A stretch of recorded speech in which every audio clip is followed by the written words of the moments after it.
everybody, and welcome to Carving It Up Live right here on Twitter, as well as the Carving It Up YouTube channel and the Grid Network YouTube channel. As always, I'm Bryson Carver. Very, very excited to be with you on this, day before Thanksgiving. This Wednesday, it tends to be the busiest day in this great country every single year. You got a lot of travel. Obviously, as we get further and further removed from that terrible thing known as the pandemic, we seem to obviously travel more and be around family and loved ones. So if you are one of those people who's flying around the country or driving, we hope you're safe. Hope you're going to have a great Thanksgiving dinner tomorrow. Great leftovers on Black Friday. It's going to be some fantastic stuff. This is undeniably one of my favorite weeks of the year. You got Thanksgiving, you got football, you got food, you got family, you got Black Friday. Now, I'm not a Black Friday shopper. It's not my DNA.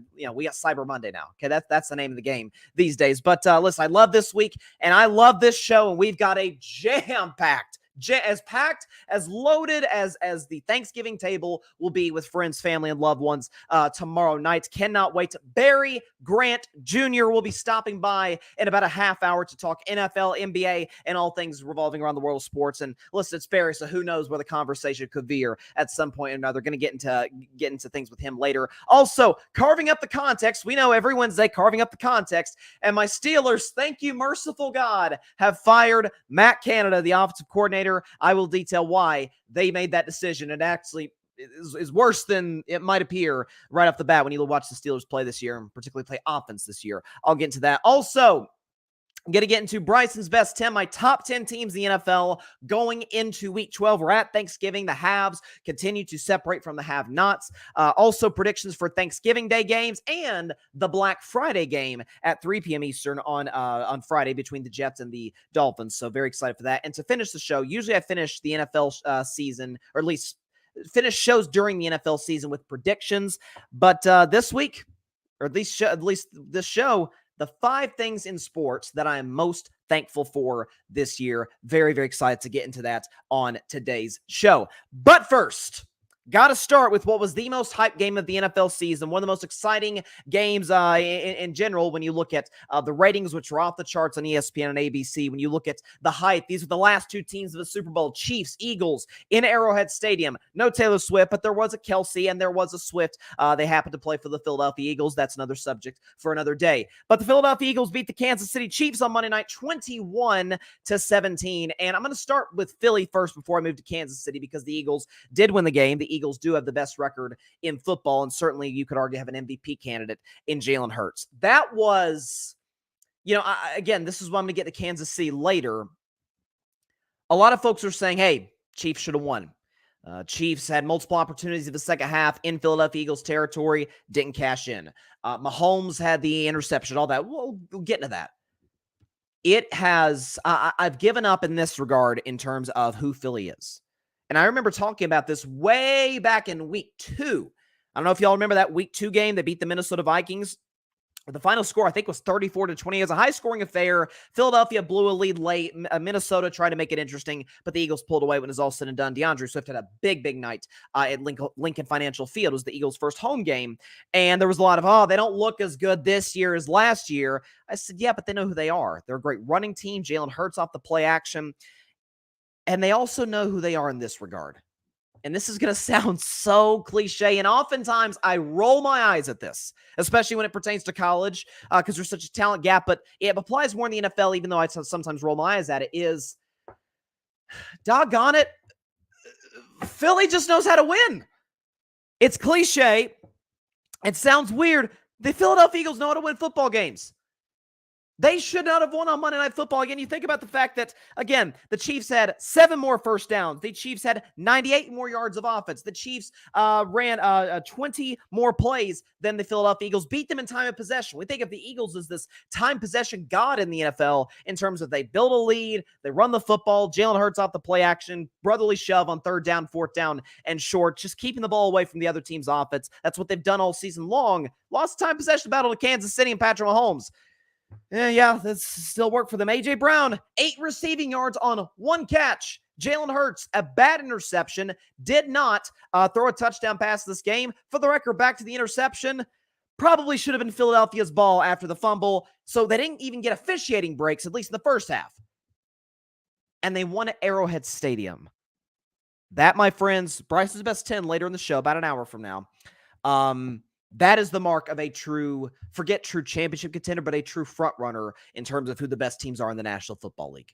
Listen, I do hate Philadelphia as a former Cowboys fan, current Steelers fan, and just somebody I do not like the city of Philadelphia in terms of their sports. But I got to be objective. This is an incredibly well run operation. I've always acknowledged that. Howie Roseman, general manager, Jeffrey Lurie on top as the owner of that football team. Nick Sirianni, we kind of roll our eyes at him like, oh boy, here comes the theatrics after the game, and we saw he's going down the Kansas City Chiefs locker room or walking to the Kansas City tunnel to catch up with his players, and he's belting out stuff like which isn't really the Philadelphia Eagles brand. Jalen Hurts, very cool, calm, reserved. Is that not the most chill guy you've ever seen in your life play in the National Football League? Love watching Jalen Hurts. But again, Jalen Hurts, as well conducted as any quarterback in the league. You think about, again, Fletcher Cox, good veteran presence. The same could be said about Brandon Graham and Jason Kelsey and Lane Johnson. They have vets. They have young players. Yes, the roster's talented, but there's plenty of talented rosters in the NFL. Cleveland's really talented. They're very poorly run. Pittsburgh has talent. They just fired their offensive coordinator who doesn't know how to scheme anything. It's not just about talent. It's those little margins. And again, this also may sound cliche as far as they know how to win games, but they're kind of that mindset like, we don't really care how we do it. Philadelphia has multiple ways to beat you. San Francisco, if they build a lead, you're done. You are not coming back on San Francisco. Good night. Go and chalk that up as an L. Move on to next week. Get your game plan ready at halftime. But if San Francisco's in a little bit of a fight, a little bit of a Mike Tyson quality where somebody gets to San Francisco's level, San Francisco's having to come back on you, we have our doubts, don't we? Plenty of years in the playoffs, that's been the case with the 49ers, and that's been the case in all three of their losses this season. Dallas is great. Never seen them do it before. Same can be said about the Miami Dolphins and the Detroit Lions. Kansas City's the defending champions. Again, more on the Chiefs later. I've not lost my faith in them to win this year's Super Bowl, but they've been outscored in the last 3 second halves. A little bit of a problem, and we know the receiving core is incredibly limited. All of the teams, Baltimore just lost their starting tight end for the season. Philadelphia lost theirs. They're still winning games against a great defense in Kansas City. For the record, the Eagles' offensive line, which we often talk about, is the best. If it's not the best, it's probably second to Detroit. Detroit is an awesome offensive line. But Philadelphia is not far off in that regard whatsoever. They got worked. I mean, worked by that Kansas City defensive line. Chris Jones, the great Chris Jones in particular. By the way, Philadelphia, or to sort of piggyback off this, Philadelphia, or that the Chiefs had 4 more sacks than the Eagles did in this game. Still won. Jalen Hurts, big throw down the field to Devontae Smith. Like, that's kind of, we talk about well-coached teams. We talk about, like, again, Nick Sirianni, is he my cup of tea as far as how he conducts himself? Not really, but his teams are pretty buttoned up. They run the football effectively. Their pass game, when not in a rainstorm, I wouldn't call this a rainstorm necessarily. It was raining pretty hard in Kansas City, but when not having to deal with the elements, so to speak, is really good. Their offensive statistics are all top 10, running rush yards per game, pass yards per game. Jalen Hurts firmly in the MVP discussion. And while I still have doubts about Philadelphia's secondary, which they play well in this game, listen, it's a bye week, adjustments. Coaches and players become far more familiar with the scheme. Philly with a new defensive coordinator this season and did a great job in the Chiefs shutting them out in the second half. But I still have concerns about Philly's secondary. Other than that, man, there's not much. Obviously, I don't like the Eagles. Again, former Cowboy fan here, Steeler fan, don't like the Eagles. Never have, never will. But I do respect well-run operations, and I respect football teams that are gritty, that are tough, that have multiple ways to beat you. That win against Kansas City didn't look like the Dallas win, which didn't look like the Washington win. Either of the Washington wins, for the record, which didn't look like the Minnesota win. They all kind of look differently, and that to me is the mark of a team that's probably the best in the NFL right now. Hats off to the Philadelphia Eagles. Big time win over Kansas City. Listen, I picked the Chiefs to win, and I was feeling good in that first half. Chiefs are up double digits, and Andy Reid, Mahomes off a bye. They're feeling good about themselves, and Philadelphia said, nope. Not to say Philadelphia, and by the way, I'm not trying to paint a picture as if the Eagles are the only resilient team in the NFL. It's not the case. But when you combine talent with resiliency, with a well-run organization, with well-coached, with multiple ways to beat you, that's going to be hard to stop. Not saying that they're just going to run the table the rest of the season. They do have to play Josh Allen, who's been up and down, but when he's up, he's as good as they come. The week after that, they kind of play the Niners. Then they kind of play Dallas. But I said, and this is for, Philadelphia Eagles fans probably got mad at me when I said this a month ago, but I believed it to be true and still believe it to be true. And, and this is where I have to give it up to Philly, where credit's due. I said after they lost that game to the Jets, remember Jalen Hurts threw all those interceptions, through the devastating interception late in the fourth quarter that probably cost the Eagles the game. I said this upcoming stretch for Philadelphia after the Jets game would really determine how I viewed them this season and whether or not they were a true legitimate contender or just kind of a shell of themselves from what they were a year ago. Beat Miami 31-17. Beat Washington, who's given them fits on the road, came back to do it. Beat Dallas despite having their quarterback get outplayed by Dallas's quarterback. Okay, 28-23. Went to Kansas City off a bye, 21-17 over the Chiefs. If they somehow, ladies and gentlemen, I'm not saying they are, but if they get out of this stretch after Bills, Niners, Cowboys, Seahawks, and they exit that 8-0, not saying they will. Every team has slip-ups. That's a scary team. You heard Jalen Hurts, a lot of other players in Philadelphia saying, we didn't play to our standard. We could have played better, and that's certainly true. There's many aspects of that game where Philadelphia could have played better. Again, Jalen did throw the bad interception. He's had a little bit of a turnover problem this season, but all in all, considering the circumstances, on the road, Chiefs, read off a bye, Mahomes, that's pretty impressive. One of the more impressive wins of the NFL season. So I got to tip my cap to the Philadelphia Eagles in that regard. Don't like them. Still not picking them to win the NFC. You know me. I believe in pick integrity. I'm sticking with my pick. Dallas to win the NFC, but they will lose to a team I think is going to once again win the AFC, the Kansas City Chiefs, who I will now shift to. So I know there's a lot of, I wouldn't totally say panic, because I don't think anybody looked at that loss for Kansas City and said, yep, they can't win the Super Bowl now. Any smart person will look at that and say, well, yeah, they did lose to Philadelphia. It isn't like they lost to Carolina or something. That might be a little bit of a different conversation. If Carolina went to Arrowhead and Mahomes played poorly and the receivers were dropping passes and getting shut out in the second half, a little concerning. Philadelphia, I mean, it took a walk-off field goal to beat that team in the Super Bowl last year. So, there are worse losses. Let's just put it that way. I still think Kansas City's the best team in the AFC today. I really do. And it's not just a what's their ceiling, because the fact of the matter is it doesn't appear through, what are we, 10 games into the season, 10 games into the season for the Chiefs, that they are going to be the offense they were a year ago. They're not. They're averaging 22 points a game. That's not in the top 10 in the NFL. So they're struggling to put up points, to generate points on a consistent basis. Last year, and really ever since Mahomes has gotten there, that wasn't even a question. You'd have the occasional clunker here and there, but not a consistent string of, at times, bad offensive football, bad situational football. And that's kind of where I want to hit on for Kansas City is the things that are plaguing them, they can fix. They're not you could argue at wide receiver, but it is a situation where I love my Steelers. I think we made the right decision to move on from Matt Canada. More on that and carving up the context in about 10 minutes. But the thing with the Kansas City Chiefs or the Pittsburgh Steelers is I still think there's some limits. I like Kenny Pickett. There's limitations there. There's only so far you can go with Kenny Pickett. There's a lot of limitations with the Jets that are holding them back. Outside of receiver, there's not that many limitations to Kansas City. They are, after all, the defending champs. They've drafted incredibly well on defense and on the offensive line.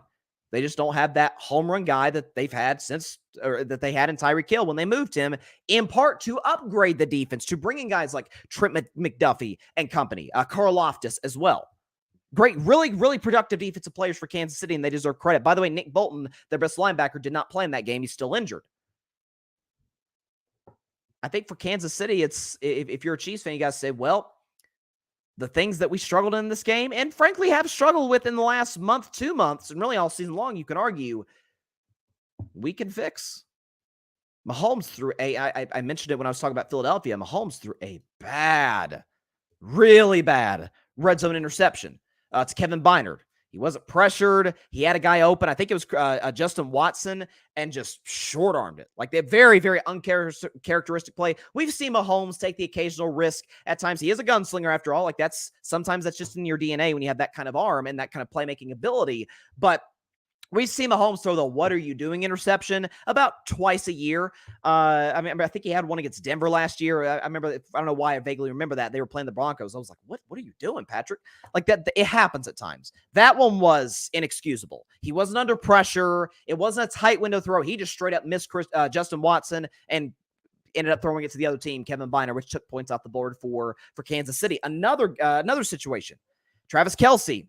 Obviously, Mahomes' best target, and the boyfriend of somebody. I can't remember who it was. The point is, Travis Kelce, second half. Kansas City's putting together arguably their best drive of the entire second half.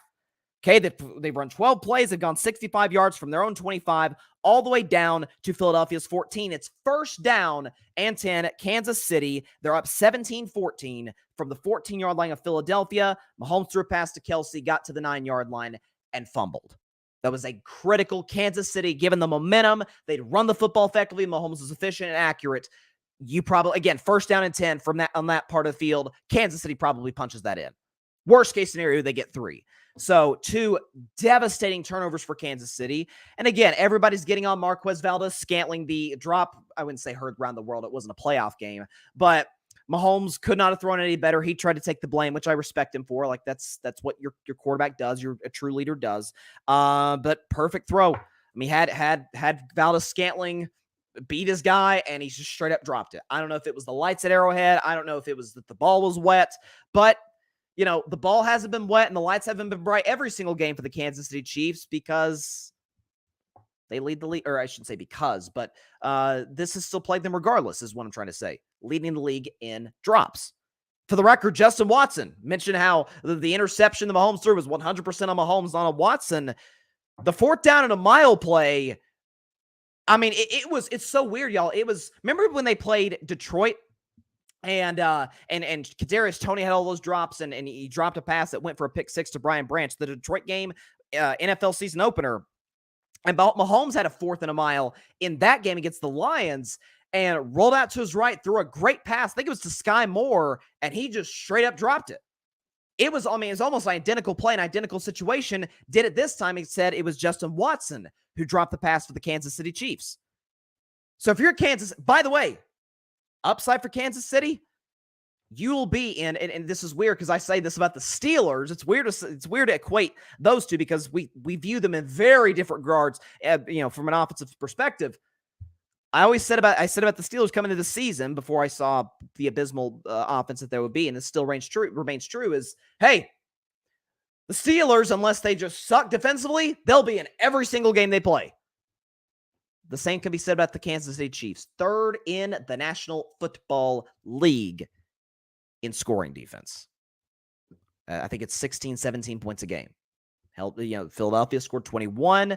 Offense didn't show up to the party. But can it adjust? Sure it can. You got the best head coach in the NFL and the smartest offensive head coach in the NFL. You got the best quarterback in the league, still the best tight end in the league. I know Travis Kelce had a quote the other day in an interview talking about how, hey, I've considered retirement. And Travis Kelce is getting up there in age. He's in his mid-30s. Like, he's no spring chicken at this point, but he's still very productive. He's still the best tight end in football. And simply put, if guys who are paid millions of dollars simply to separate and catch footballs, if they can do that, hey, they can. If there's any team, and I've said this all season long, and it remains to be true, I think it remains true today. If there's any team that can turn around the offensive side of the ball, probably the Kansas City Chiefs. I'm not saying they're going to be as good as San Francisco or Philadelphia, but Philadelphia is a great offense. They struggle. Now, the elements were a concern. Obviously, on the road, we understand that. If it's a neutral site, if those two meet in the Super Bowl, different circumstances, they'd be indoors in Vegas. But if there's any team I'll bet on that's struggling offensively to get it right, it's the Kansas City Chiefs. It's kind of like I equate the Chiefs and the Warriors to one another often. I I think obviously it's two different sports, but I think both are similar in that the fact that they got obviously an awesome superstar first ballot Hall of Fame player kind of leading the team, and they've got other stars, other future Hall of Famers around them, smart head coaches, electric atmospheres for their home games. Like it's kind of similar. Obviously, the Warriors being the dynasty of the NBA and the Kansas City Chiefs being at the beginning of their dynasty in the National Football League. But I equate them often in that, Golden State this season, we're 7. I'm a Warriors fan. We're 7-8, kind of struggling to shoot the ball. And that's kind of been, Warriors are struggling to shoot the basketball. If there's one thing I'm confident the Warriors can do well over the course of an 82-game season in the playoffs, it's shoot the basketball. They have the Splash Brothers. Chris Paul's an effective three-point shooter, actually shot the ball well the other night. Dario Saric, like they've got shooters. They've got guys who can knock down jumpers when given the opportunity. The Chiefs have guys who can cash in offensively when given the opportunity when they absolutely have to. So that's why I'm not selling my stock in Kansas City at all. At all. I still think they're the best team in the AFC, even over the Ravens, the Jaguars, the Dolphins. I mean, guys, out of those 3 teams they've beaten. Now we'll see what happens. I think they played Baltimore. Did they play the Ravens this season? They do not. Okay. They don't play the Ravens. Very interesting. But listen, for Kansas City, I don't think there's anything to panic, to act like the sky is falling. They'll be just fine. I know it's like a broken record in that regard, but I truly believe that they will be just fine. Feel free to chime in the comments section. Love to hear your thoughts and your opinions. We're going to be here for a fun, fantastic Thanksgiving Day show. Barry Grant Jr. in 15 minutes. Going to get into carving up the context in just a second regarding the Steelers and my Steelers and Matt Canada. But I just wanted to say this because I think it's worth saying. So last night, 8 o'clock spot, which for those of you who don't know what that is, it is the Grid Network's game show. It is every Tuesday night, 8 p.m. Eastern, 5 p.m. Pacific time, Grid Network's YouTube channel and Twitter account. Be sure to check it out. We had a great show, Thanksgiving-themed show. And what we do is in the final round, it's obviously you accumulate points. It's a game show. The top 2 point getters move on to the final round, and it's a winner go home to winner take all question. Obviously, the rules are explained more in the show. And because it was a Thanksgiving Day show, the question was to answer for them is, what's the best Thanksgiving Day side dish? Because we know turkey, it's the main course, all that. Again, I think turkey is just a smidgen overrated, but because, for a lot of reasons, that's neither here nor there. You could debate that amongst your family, and I certainly will, maybe with mine. But my man John Rivera, shout out to John Fan Perspective Podcast, said that it was macaroni and cheese. And I was like, you know what? John made the better case over our guy Dylan Lima, who's been on the show the last couple of weeks. Shout out to Dylan and shout out to Devin as well, host of the After the Bank podcast. He was on the show too. But it was so great. John made so great of a case that even Dylan was like, who lost, was like, yeah, I probably have to agree with John there. Like, it's a good case. Well, John just DM'd me right before I went on the show tonight. And it's like, okay, this just further proves why he was right and why I was right in picking him to win. He just sent me this. This is from Bleacher Report betting, so that they give like odds and stuff for gambling. And they put out, I guess this is totally made up, Thanksgiving Day MVP odds, and macaroni and cheese leads the bunch at plus 200. So macaroni and cheese, according to Bleacher Report betting, is most likely to win Thanksgiving MVP. For those of you that are wondering who comes after that, mashed potatoes and gravy are after that, followed by ham, turkey, sweet potatoes / yams. They're not called yams; they're called sweet potatoes. Dang it! Pie, kind of not specific enough. Again, pumpkin pie. Oh my goodness! You want to make me happy? Give me a slice of pumpkin pie. I love that stuff. Then followed by dinner rolls, greens, creamed corn, cornbread, stuffing / dressing, cranberry sauce, green bean casserole, Brussels sprouts, and beets. So there's your Thanksgiving Day odds. But my man John sent that to me right before I went on the show tonight. So I was like, okay, I love this. I love this. So listen, Thanksgiving Day, it's gonna be fun. It is going to be. I'm just going to tell you right now. I'll say it now because I said it on the show last night. My mom makes the best, and I mean the best, corn casserole. And I'm not even a casserole guy like that. Whew. It's the corn. I mean, I love corn as it is, but the corn and the cream. Oh my gosh, it's so good. It's so good. It is. I hope one day you get to have corn casserole as good as Mom. Shout out Mom. It is fantastic. Okay. Before I get hungry, because we do have a lot of Thanksgiving dinner tomorrow, of course, we all do. I did want to transition into a segment that I introduced right before the football season started. It was during the preseason. And oftentimes I talk about stories on this show, whether it's reaction to a certain player doing something with their performance or whatever the case may be, or a story, a trade, whatever it is. I've always been like, you know what? Oftentimes the proper context is not provided. So I will be the person to provide such context. So it is time for carving up the context. And as the head coach of the Colorado Buffaloes, Deion Sanders says, "Give me my theme music."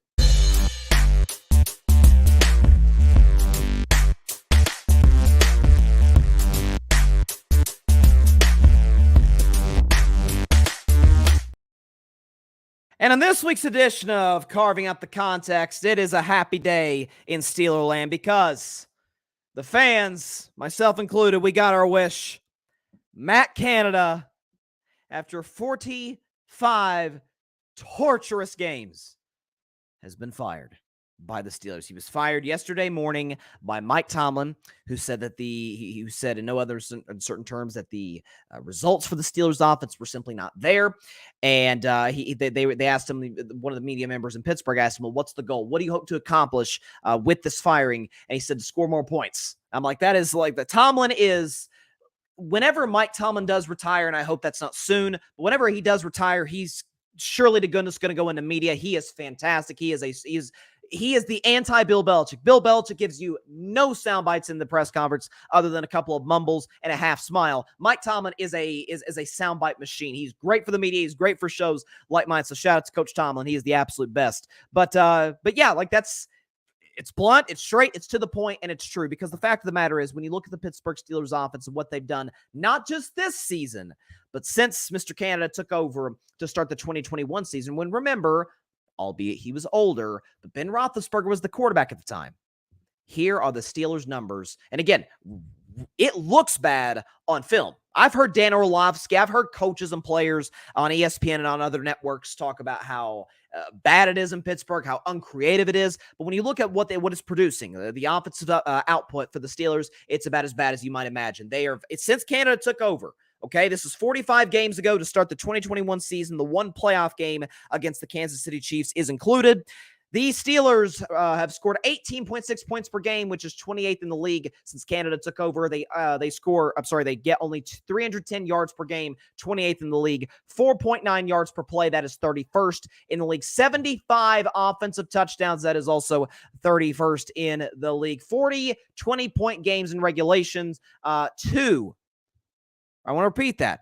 2 30-point games in regulation for the Steelers since Mr. Canada took over as the OC. By the way, 0 30-point games this season, and no 400-yard games offensively. Again, ladies and gentlemen, I am a new Steelers fan. This is my first year ever as a Steelers fan, and I can honestly tell you, I don't know how this awesome fan base survived 21 and 22. And what's even more incredible, and this is why I'm all in favor of the firing. This isn't a personal shot at Canada. This isn't a situation where, he's just this bad guy. Or listen, it sucks for him. It sucks for his family. The NFL is a harsh business, but this move had to be made, and frankly should have been made a long time ago by Coach Tomlin.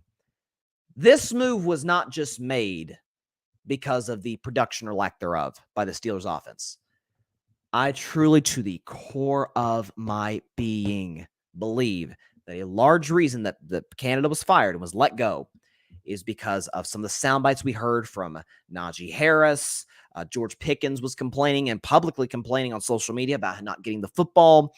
Najee Harris had a quote where he said that the record of the team, 6-4, playoffs start today. The Steelers are in. And Mike Tomlin continues that incredible streak of not having a losing record that we all talk about all the time. It's like, on the surface, it's all fine and good. If you just look at, this is why I say you are what your record says you are quote by the great Bill Parcells, sometimes, to use the name of this segment, lacks context. At times, it does. So that should be taken into account. But Najee Harris said, yeah, you look at our record, we're good in that regard. We're in the playoffs. We could still potentially, maybe, win the AFC North, as loaded the division as that is. But we got to also look at the things behind that. And that's what Najee was alluding to. And he said he was tired of this nonsense. He didn't use the word nonsense. He used something else. But like he's tired of it. The Steelers offense is tired of it. There was a crazy video. I shouldn't say crazy, like I can't believe it happened, but I can't believe it was caught on video of after a Steelers win earlier this season, players are walking to the locker room and Matt Canada is seen in the video. This is right as the players are about to turn left to go into their home locker room. Matt Canada is seen hugging Mike Tomlin. Great game. Let's go. Chris Boswell, the kicker, not the quarterback, not a left tackle or the star receiver. The kicker, Chris Boswell, who, by the way, is automatic. Love Chris Boswell. But he comes from behind them. You know, there's everybody in the Steelers are saying, oh, great win, great win, great win. And Chris Boswell says, yeah, we didn't win because of you. Can guarantee you that. It's like, well, I can't believe this actually got on camera. I can't believe this is the first time I'd seen this. Listen, maybe it was on the internet a month ago. I don't know what it was, but it is, you start to see dissension and division in the locker room. There started to become questions from the Pittsburgh media, from people like myself saying, dang, is Kenny really the guy? Kenny Pickett really the guy to take the Steelers to the next level? I have my doubts. I do think there are limitations. I've been very, very adamant about that. But there's still some things I like. He's great in the fourth quarter. He has multiple fourth quarter comebacks. But at the same time, he has as many touchdown passes in the last month and a half as Anthony Richardson, who has not played in a month and a half. So that's a little bit of a problem that you got to put on the quarterback and on the OC. And, you know, that's once I have a feeling that once the criticism started to shift to Pickett, Mike Tomlin and this is what I love about him, and I think the players love this about him, is about as protective of his players as they come. Antonio Brown, we see all the stuff off the field now. We could say hindsight's 2020, like, oh, I can't believe it was, we would think of him as a viable locker room guy. Well, in Pittsburgh, up until it just got intolerable at the end in 2018, didn't hear the stuff then that you hear about AB now. It's because Mike Tomlin, the Steelers culture, everything is kept in-house. Okay, we're going to settle our disagreements as a family. We're going to solve it as a family, whatever the case may be. The Steelers locker room survived Antonio Brown. Mike Tomlin's the type of dude. You go to his players, you go to his guys, that's a problem. And once the position started to shift to Kenny Pickett, maybe Mike Tomlin, as smart of a head coach as he is, looked at that and like, this ain't on Kenny. Some of it is. I mean, you can't put all the blame on Matt Canada. Some of it is the players got to execute better. But if you're being put in position with crappy offensive plays, not much to execute. Like Dan Orlovsky said it best on ESPN when breaking it down. He said that the Pittsburgh Steelers, he said that they're running plays. Matt Canada was not calling an offense. He was just calling plays. Wasn't scheming guys open. Wasn't a whole lot of creativity to it. I mean, it was crazy where I was hearing, you could see it on the film too, where the Steelers, if they line up in a certain formation, there's not a set amount of plays or set number of plays that you can run out of that formation. If it's this formation, it's this play. Very easy for defensive coordinators to game plan for. When you look at a guy like Jeff Swartz in Cleveland, who's done a great job at the Browns defense, Myles Garrett is having an awesome year. The Browns defenses collectively, they're like, okay, yeah, it's like what it is almost is like the people get up in arms about the Michigan sign stealing scandal. Other teams are stealing signs from Pittsburgh. It's like Pittsburgh literally went to the Browns, went to these other teams and said, hey, here's our play calls. You can, tip ourselves off essentially. So good for the Pittsburgh Steelers, good for Mike Tomlin, and good for Kenny Pickett. This is now the pressure shifts to number 8. If Kenny Pickett fails to perform well in the next however many games left, 7 games left of the regular season, and what I believe to be at least one playoff game, we'll see how far they get. Again, I think there's a ceiling on how far these Steelers can go. We'll see what he gives us. If he plays well, I mean, Josh Allen's on a different level than Kenny Pickett, but Josh Allen had his OC fired, Ken Dorsey, and played pretty well against a great Jets defense last week. That stuff matters, and I have a hard time believing that didn't factor into Mike Tomlin moving on from Matt Canada as well. So, this week's edition of Carving Up the Context, Matt Canada was fired, and I don't want to totally just bash the guy and say good riddance, all this, all that, but it does feel like a new day in Pittsburgh. It does feel like a new day in Pittsburgh. I'm not going to lie to you. Feels good.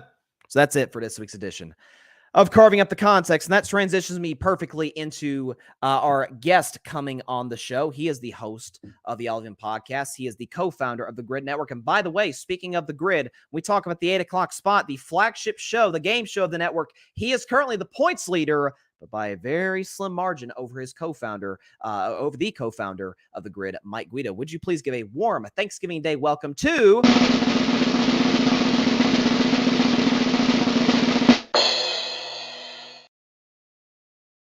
Barry Grant Jr. joining Carving It Up Live. Barry, sir, how you doing, my man? You're muted. You're muted, buddy. I can't hear you. See some technical difficulties. Is he? Wait, I think I can hear you now. Can you hear me now? Gotcha. All righty. So it was a little click on the little thing. I will correct you. Okay. I am 50 points up on Mr. Mike Guido. However, I haven't been on the show in like 10 episodes. So the fact that somebody had to catch up, I mean, it is what it is. Fair. It is what it is, right? It is what it is. So I'm hoping that by the time I do get back, somebody got the lead so I can snatch it away again. I like to snatch dreams away, sort of like, you know, fans of the Clippers. They love to root for the Clippers, and then the Clippers just kind of just, you know, they tend to crush people's dreams and hopes. And that's what I want to do in the 8 o'clock spot. So yeah, shouts to you, shouts to everybody on the Grid. But you know, I just want to put that out there. You know what? I just did a segment called Carving Up the Context, and context was necessary there. So I appreciate you for providing that. And we'll see what happens next time you come on the show. Just as long as I don't have to read any crazy statements or something. Okay, I'm not the president or something. As I said, there could be a video package. I'm just saying. No. Oh, that could be even worse. So we have to sit through it. It could be bad. Yeah. Okay, so I do want to start though in the NFL, because obviously we got Thanksgiving Day weekend, and so obviously you're a Cowboys fan, and you and I have gone back and forth at times about Dak Prescott, and even you have acknowledged he has played very well over the last month. We can actually show you the stats, not show you, just show the audience the stats over the course of the season. 2nd in completion percentage, 4th in pass rating, 5th in yards per pass, 6th in touchdown to interception ratio, 2nd in QBR, and thus far he's Pro Football Focus's highest graded quarterback. So when you look at the MVP discussion, it is dicey right now. There is no clear front runner. There's even guys from other positions folks have considered, like Tyreek Hill, like Myles Garrett, etc. Do you think Dak is squarely in the MVP discussion, if not the leader? Hard to say leader because of the strength of schedule per se.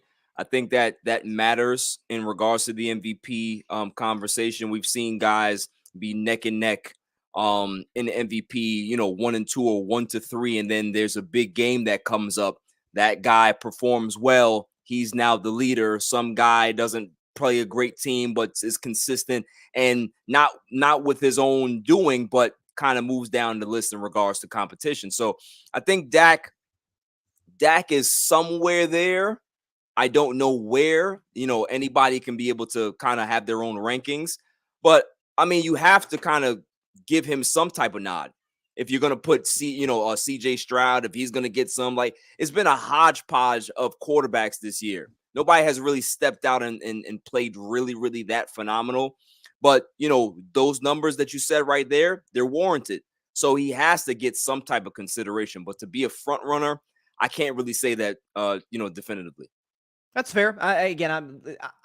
Let's see. I wouldn't even say I have a clear front runner right now. Last week I said CJ Stroud, but then he threw 3 picks. But then he did win the game. So again, it's a little dicey right now when you talk about the MVP discussion. As far as though Dallas is concerned, obviously it's crazy. Again, I'm going to do Bryce's best 10 in about 25 minutes. My top 10 teams in the league is, you know, Dallas is right there amongst the contenders in the NFC. Talk about San Francisco, Philly. I love Detroit this season, among others. Where do you kind of see them in that discussion? Do you see a scenario in which they can in fact win the NFC, as I believe they can before the season? Oh, 100%. I mean, there's always a chance. The thing is, shouts to the Philadelphia Eagles. What are they, 9-1 now? Yes. But let's be honest. Is that an impressive 9-1? I wouldn't say so. I think that the Chiefs, you know, play here, play there. You can say that about maybe 6 or 7 games that they've played this season. Play here, play there, and we have a different outcome. Now, you're going to win. All it is a W, right? It's a wins and losses. It's a win league. It's a loss league. We get that. But when you're talking about certain things that happen in the playoffs, certain breaks don't go your way in the playoffs. How are you going to be able to kind of face adversity, deal with adversity? Jalen Hurts has not looked well. Now, granted, the weather persists in the game against the Chiefs, right? But he just has not looked like a really solid quarterback outside of running the football and getting the brotherly shove touchdowns at the goal line. Like outside of that, if you really look at his advanced stats, he's not playing that well. Sure. So is that going to like rear its ugly head come playoffs? It damn sure can. You know what I mean? So, we have to really pay attention to that. I remember years ago, and your beloved Steelers, you weren't a fan of that team back in the day. But remember, at some point, I think they were 11-1, and nobody in football believed in the Steelers. No one. Yep. So what makes me have to like switch up all because the Eagles got to the Super Bowl last year? I have not seen an impressive outing from them from start to finish in the football game all season. So why should I say that they're the best? The Lions, they've shown some tests this season. I like what I'm seeing with them. Obviously, the 49ers, we don't have to say much about them. If everything is well, if everybody's healthy, all the pieces are there, they can be able to make a deep run. But Dallas is right there. Dallas was that close to beating Philadelphia. Yes, the 49er game, you can be able to say that was an outlier because, to be honest with you, the 49ers have not played a complete football game this season other than that Dallas game. That was a perfect... Not the Jacksonville game? I wouldn't even say that. I think the Dallas game was more perfect than the Jacksonville game. Everything worked for them in that game. George Kittle, who wasn't doing anything in the season at that point, had 3 touchdowns against the Cowboys. So you're thinking about everything that they've tried. It happened. It worked in that game. So are they going to play as good as that? Maybe not, but they've shown some consistency in regards to their offensive scoring. So Dallas is right there in that mix of teams. Can they beat the Eagles? Absolutely, they can beat the Eagles. Can they beat the 49ers? It's yet to be seen, but can they? Absolutely. Can they beat the Lions? Of course they can beat the Lions. So, every team that you put in front of them, they have a chance to beat. So, of course, they're going to be in the conversation. It's funny, the teams that we have questions about in the NFC in terms of them being Super Bowl contenders. I remember, and I talked about earlier in the show, when the Eagles lost to the Jets and Jalen threw all those interceptions, they lost to Zach Wilson. I remember saying, like, this upcoming stretch, these next 8 games are going to kind of determine how we view them. Thus far, to their credit, they're 4-0. Absolutely. The same could be said about the Dallas Cowboys. Listen, they should beat Washington tomorrow and should beat them soundly. But after that, you got Seattle, you got Philadelphia, you got Buffalo, Miami, and then you got the Detroit Lions as well. So this is kind of a stretch for Dallas, where you mentioned they've been beating a lot of bottom feeders, a lot of Carolinas, and a lot of Rams and stuff like that. But to their credit, like, they've taken care of business. That's always been the thing for Dallas. Like, they don't really have, and this used to be the case under Garrett, not really the case now with McCarthy. They don't have that head-scratching loss of that terrible team. Like, I cannot believe that they really just screwed this up. Outside of the Cardinals, right? Outside of the Cardinals. Yeah, that's true. That's true. Yeah, you're right. But again, every team has that one game in their schedule where we kind of like, I'm not really sure how they lost that game. Remember the Chiefs lost the Colts last year. It made no sense. Right. But you make great points on Dak and on Dallas. I did want to shift, though, to a team that you used to be a fan of, the New York Jets, who are in complete disarray. I just want to put this out there on the record. You could respond if you want, but Aaron Rodgers ain't coming back this season. He's not.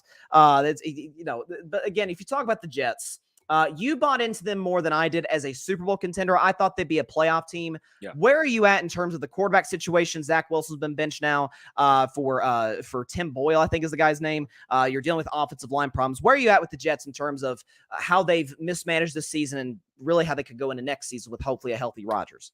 Well, I mean, the thing is, you don't have to worry about Aaron Rodgers. Aaron Rodgers is literally the guy that is going to keep everything together, keep everybody happy, keep the defense happy, keep the offensive pieces happy. This was not designed. They didn't plan for Aaron Rodgers to go down, and that is part of the problem. I think that Joe Douglas has done a horrible job with free agent signings, with the offensive line since he's been here, and also trusting this kid, Zach Wilson, when the team does not buy into him. They didn't buy into him last year. You benched him last year and went to Mike White, and you specifically did not re-sign Mike White, all to give your guy, Zach Wilson, another shot. Name me another quarterback, Bryson, and I'll wait, that got the start, got benched, and then got a chance to get the same start on the same team, not somewhere else, I'll do you one better. team. No, not to cut you off, but I'll do you one better. He was benched multiple times last season. Exactly. After the Patriots game, and he got benched during, I think they played the Jaguars on a Thursday, got benched during that game. So it was, and you still kept him around as your backup in case a 39-year-old quarterback goes down. Right. And that's not, again, obviously give you an opportunity to respond here again, but like that's something I talked about with the Minnesota Vikings. They handled their situation beautifully. Immediately as well. That's perfectly said. Right. Is they see this guy in Arizona, Josh Dobbs, like, okay, he can be productive for us. Right. We've got too good of a team to not contend for the playoffs. Let's go get him. And here the Vikings sit today, firmly in the NFC playoff picture. Exactly. And their front office deserves credit for it. And that shows you the competence of a front office, of a GM that says, we have a team that we don't want to waste the season. Joe Douglas has literally wasted 2 seasons for the Jets. 2 seasons. He wasted it last year because everybody on planet Earth, I was telling you this. I was singing Mike White's praises from camp. I said, Mike White is better than Zach Wilson. He's been better than Zach Wilson. But why didn't they turn? Because they don't want to admit failure. This draft pick is attached to this front office. If they admit failure, that's now sending messages to the owner saying, well, if this is your guy and you failed at this, then why should I trust you to pick another one? That's the problem. That's why he constantly is putting him back in situations. But this is an issue for the Jets. I said it before the season started. Their offensive line was weak. They needed to address that. There were some free agents on the market that they probably could have got for depth. Yeah, you wouldn't have probably got any great guys, but you need depth on your offensive line. They don't have any depth, and they don't have much talent on their line. So those are 2 things, right? And on top of that, Josh Dobbs was available. Carson Wentz was available. There's multiple players that they could have got at quarterback. And we're not saying that they would have been superstars, but they would have been able to manage the game. They're pros. They've been in that position before. And all they needed was somebody competent to be a quarterback, not turn the ball over, not make poor decisions, and know exactly where the football needs to go. And Zach Wilson does none of that. You can see why the defense is frustrated. You can see why certain things are starting to collapse there, because they are finished with this kid, and he's just not good. Like, we have to face facts. He's not a good football player, and he never was at the NFL level. Anybody that saw him at BYU, they didn't play stiff competition there. When they did play stiff competition, he looked like a deer in the headlights. And that's the kid that you draft to go to New York? Come on now. It makes me think that Joe Douglas doesn't know what he's doing. And then everybody wants to blame Robert Saleh. This was not a solid decision. I'm sure if Saleh had the decision, he would have did the same thing that he did last year and benched him. But he didn't have that decision this year. This was coming from the top. Joe Douglas wanted to play Zach Wilson. You saw it week after week after week. The frustration in Saleh's face when he would ask that question, you can see it, that it was not his call. Of course, he's not going to throw his front office under the bus, but everybody knows that Zach Wilson is Joe Douglas's guy, and he was going to ride it until the wheels fall off, and it fell off 10 weeks ago. I tell the story at times whenever the Zach Wilson discussion comes up. I remember, gosh, this was 4 years ago. This was 2019. So this is a couple years before he entered the draft. I actually saw him play in person because they played Tennessee and Knoxville. And mind you, again, this is not the Tennessee now. I know Tennessee's having an up and down season. Top 25 not the powerhouse team. that it was. Not a powerhouse, not back to relevance, just kind of a mid-team in the SEC. And he struggled bad. Again, he got the BYU ended up winning that game in overtime. But like, it was I remember when the draft conversation came up, this kid out of BYU, I'm like, he's the number 2 projected quarterback. Right. And for the record, what's crazy is outside of Lawrence, none of those guys have panned out. No. Fields, Zach Wilson, Trey Lance, they all look Jones, bad. They all look bad. They all look bad. And what I hope is, I hope Saleh isn't the fall guy in all this, because I think he's the least to blame for all that. Because one thing about Saleh, his side of the ball defense, it's good. The talent's there. They've drafted well there. And I think he gets another year, Bryson. I think because I think this entire front office, the coaching staff, everybody's going to get a mulligan because Aaron Rodgers is not there. They have to see what that looks like. Now, if Aaron Rodgers comes back healthy and they struggle out the gate, Saleh and Joe Douglas will be going together. They will be going together. Probably so. But it goes to show you that if you miss on a quarterback, just the domino effect. Oh, of the my organization. goodness. I mean, San Francisco is the only team that can get away with it. And think about it. One win, that one late win cost them BoJack Horseman. It cost them Trevor Lawrence. It cost them Trevor Lawrence. Yeah. We wouldn't be having this conversation right now. Aaron Rodgers wouldn't be in New York. It would be Trevor Lawrence, the quarterback of the New York Jets, and they would have their franchise guy. And it's that margin of error in the NFL, that margin of error in sports that, you pick the wrong guy, it can set your franchise back 4 or 5 years. And this is exactly where the Jets are right now, unfortunately. Yeah, 100%. I did want to transition though as well, and then we'll get to some NBA stuff because I know you'll want to talk Clippers, you want to talk Lakers as well. Since the last time you were on the show, let's just put it this way, you were much higher on Mac Jones than you are today. You had a come to Jesus moment on your show. I appreciate you for it. Shout out to you for it. Where are you at today on McCorkle? You could just say, Bryson, you were right. You can say it's okay. There's nothing wrong with that. I can't do it anymore. I just I fought tooth and nail. I fought people in the street. I fought random people on comments. I am a Mac Jones guy, right? I've always been. I can't defend it anymore. I just can't. When you make if the organization and the coaching staff are kind of bogging you down and not making you succeed, I can understand that. But the poor decisions that he makes, the red zone turnovers, the interceptions in the red zone, all of these things are self-inflicted wounds. He's just a bad quarterback. And I said it on my show, he will never get a chance to start ever again. He will be lucky if he's a backup quarterback going forward in his career. He will never get the opportunity to start again because, one, he's shown a lot of immaturity here in New England. Two, just the skills have not developed. And as smart as he is, it's like he's not processing the game fast enough, or the game is too fast for him and his skill set to be able to keep up. I feel bad, but I'm done. I got to be done. I got to get off.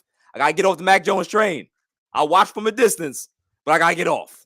I respect you for doing that. Listen, you're a results guy, and the fact of the matter is the results have not been there. You mentioned the immaturity. I remember reading reports before the season started that the immaturity thing was a problem in Alabama. Yeah. With Nick Saban. So the fact that it's continued, it probably isn't that shocking. And the two things that you sort of touched on them that when Mac Jones came in the NFL, even that I acknowledged was he's accurate like that. He was always accurate at Bama, and he was a great game processor, which is the point I always made. Then he'd be a great backup quarterback / quarterback coach.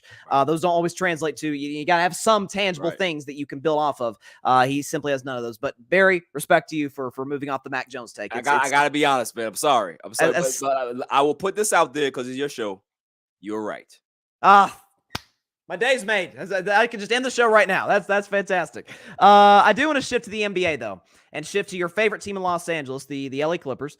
And so you have been you've been on this Clippers thing for as long as I've known you. So they trade for James Harden last month. They got 0-6 to start. They've gone 2-0 in the last two games. Props to Russell Westbrook for coming off the bench and kind of doing it well in that role. But I'm just going to give you the floor on the Clippers. I don't really even have a question dialed up, but I know you put on like this. Is it like a cloak, like a robe? Like, are you trying to be like a Palpatine or something? Like, what's going on here with the Clippers? It is not a cloak. It is not a robe. It is more of a very warm jacket because, like I said, it's symbolism. For people that are in the basement, I don't like to make fun of people that struggle with their heat. But if you do have struggles with your heat, you can always get a nice big winter coat, get some space heaters, some dehumidifiers, take all of that moisture out of the basement, and you'll be fine. This is what the Clippers are. I said it on my show. If you guys want to go ahead and check it out, there's a clip on YouTube. It's called, I can't remember the actual title, but you will see it. It's Clippers friendly. I have a nice logo for dehumidifiers and space heaters. That is the new segment that's going to be going every week. I have a new one this week that's going to be very good. I had missed the topic last week. I'm going to hit it this week. Here's the thing. The Clippers are not going to be as bad as we've seen them to start the season. They're going to improve. They're going to go on a win streak. People are going to get back on the bandwagon again and say how great this situation is going. Russell Westbrook, he's sacrificed and he's off the bench. James Harden, he's looking like the old James Harden. Look how he's getting everybody involved. Paul George is staying healthy. Oh, Kawhi Leonard, look at him. He's load management, but man, when he comes back, he's so active. And defensively, he looks good. And Ty Lue, one of the greatest coaches of all time. All of these things, yes. But what people don't realize about the Clippers, it's just like I said on my show, it's 3 things that I went over. The death of my goldfish when I was 9 years old. And my mother said, listen, death is a thing. It will follow you your entire life. Taxes. I was 19. I had a job and I realized I had to pay taxes and they took all my money. I was just like, I don't even make that much. And they took so much. And the Clippers being bad. All of these things have been very consistent since I was 9 years old up to now. So why should I, somebody who's been watching basketball my entire life, think any differently? There's a 4 superstar team. Is there any other team in the NBA that has 4 superstars? They have 4 guys on the team that don't move well without the basketball. You have 4 guys on the team right now. None of them are top 10 defensive players. Maybe if you want to put Paul George out there, but injuries have sapped his ability to be a great defender as well. So where is the defense coming from? Where is going to be that clutch stop that they need in the playoffs when they're going against a Luka, when they're going against a LeBron, when they're going against a Steph, when they're going against KD and the Suns? Where is that particular stop coming from? People have to see the writing on the wall. The Clippers are who they are. They are just mid, and they're always going to choke. They have Steve Ballmer that puts all the sprinkles on, I don't want to say it on the show, but they put sprinkles on crap and call it a cupcake. That's what he does. The toilets in the arena, right? Yeah, they got 10,000 toilets, of course. Yeah. It makes sense. It makes sense. So I have no confidence in the Clippers. They have to prove me wrong. They always prove me right. And until they do something different, I'm going to keep being consistent with my point. People can go ahead and check my show and see how consistent I am. And I've been right at every turn. So, what do you want me to say? First show I ever did was October 21st of 2019. I predicted the Clippers to win the NBA championship that year because that was right when Kawhi and Paul George joined. And when they blew that 3-1 lead to Denver, I'm like, I'm done. I will never buy the Clippers ever again as long as I live. I will never be bit by this snake again. But what I think is you talked about where's that stop going to come from? They trade a bunch of those guys away. Marcus Morris and all their defenders. All their defenders. And what's this is the capper, man. This is the cherry on top. And I'll never get over this. So all of their star players can be free agents this upcoming summer. Kawhi, Paul George, Westbrook, and James Harden. Okay, so let's just say some of those guys will probably stay. Kawhi probably stays. They don't have a first-round pick or any pick for 5 years. So if this thing goes haywire, they can't rebuild. They have nothing. Bryson, it is poetry in motion. It's like a movie that's being written without somebody actually writing it beforehand. It's like it's being written as it goes. It's the greatest thing that I've ever watched. I'm telling people right now, I've said it on my show several times. If the Lakers lose 55 games this season, I don't care.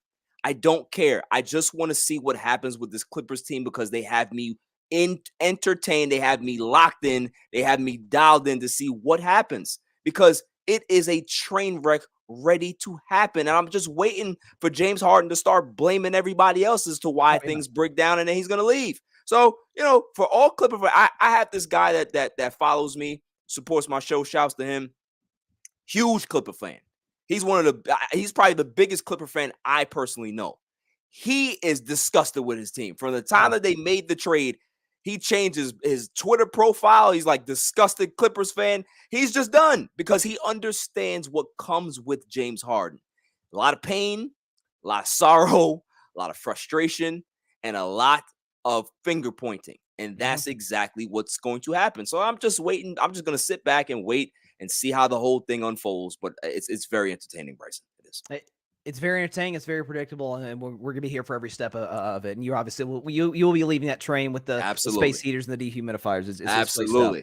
Sticking in this, I want to get to the Lakers last, but I want to transition now. Staying in the state of California to my Warriors. So 7-8 on the season, got off to a hot start, lost 6 straight, beat Houston the other night, play the Suns tonight. I actually predicted going into the season, I thought it would be a little bit of a rough start, trying to get the kinks worked out with Chris Paul and company. I'm doing a segment at the end of the show, the 5 things in sports I'm most thankful for. The first thing on the bubble that got cut out is the fact that Jordan Poole is no longer a Golden State Warrior. Like you and I have been going back and forth, DM and Texas about the disaster. The Washington Wizards already want to trade him. It's like, yeah, we had to deal with this for all last season. But your thoughts on the Warriors. So Steph is Steph. That goes without saying. He's still an awesome player. Clay struggled. It hurts me to say, but I've posed actually moving him for Zach LaVine if you want to include some picks. Yeah. Where are you at in the Warriors? So the Draymond Green suspension, it's been a very eventful first 15 games. Chris Paul, I think, has actually played very well in his role. Where are you at in Golden State? I think I'm the same place that I was with Golden State in the playoffs. I think Steve Kerr at this point is searching, right? He's searching for what can be able to fit, what lineups are working, what is going to be his closing lineup, who he can be able to trust in certain situations. How is this going to be able to factor in for the next 10 games? Because that's the way coaches look at blocks of the season. They don't look at games in like every single game. They look at blocks of 10, right? So how are we going to play in these next 10? How are we going to play on this particular road trip? This is a big swing for us, blah, blah, blah. So he has to look at it like that. You could take some good things away. Like you said, Chris Paul has been very good in his role, but Klay Thompson is declining in front of our eyes. He's not a great defender anymore. He's still trying to be active, but you know, when the body's starting to give out and the consistency is not there, it's hard to watch. I don't know if you guys, even if you wanted to put him on the block to trade him, what his actual value would be on the open market. So you would have to literally possibly have to add more to that trade for somebody to be able to take on that responsibility. However, they're just not. I don't think that this particular Warriors team is as good as the previous teams just because of attrition. They're getting older. You know what I mean? Like at some point they're not going to be as good. They're not going to be the team that you know that they can be able to just bounce back like that. It's going to take them longer to be able to respond. So maybe you'll see them win 5 games, but then you'll also probably see them lose 4 games in a row. So they'll probably maybe have this inconsistent stretch for quite some time, and maybe kind of limp into the playoffs. But once they get into the playoffs, I think Golden State will be fine because they can be able to kind of, you know, reach into themselves and go for that experience. They've been there before. They know exactly what to expect. They have Chris Paul there. Hopefully he can stay healthy. You know how I feel about that. But I think that's basically what it is. I just don't see that this team is they're just old. They're just old, and sometimes you cannot stop Father Time. Sometimes, you know, it depends. Everybody can't be LeBron, but we've seen what other teams have looked like when they've aged, and it doesn't really look good. You know, remember those Celtics teams before they blew it up and went to Brooklyn? Sure. Those guys were old. You saw what they looked like in Brooklyn. They were old, right? Still good players, but they were old. So, you know, all of that, those long playoff series, those championship runs, it catches up to you after a while. And I think that's just where they are right now. Now, can they get to the playoffs? Absolutely. But I don't know how much noise they're going to be able to make, honestly. Yeah, I mean, kind of where I'm at with the team is you make a great point about Steve Kerr and all coaches kind of 10 game increments. Like, and that felt like last year, it felt like he was searching all 82 games. Like, what the heck works? This just this thing I would sort of counter with Golden State is, so the problem in the locker room's gone. Like, we don't have to worry about that anymore. There's no dissension between Draymond and anybody else in that locker room. They're bigger by adding Sarge. Obviously, he's been very good this season as like a stretch 4.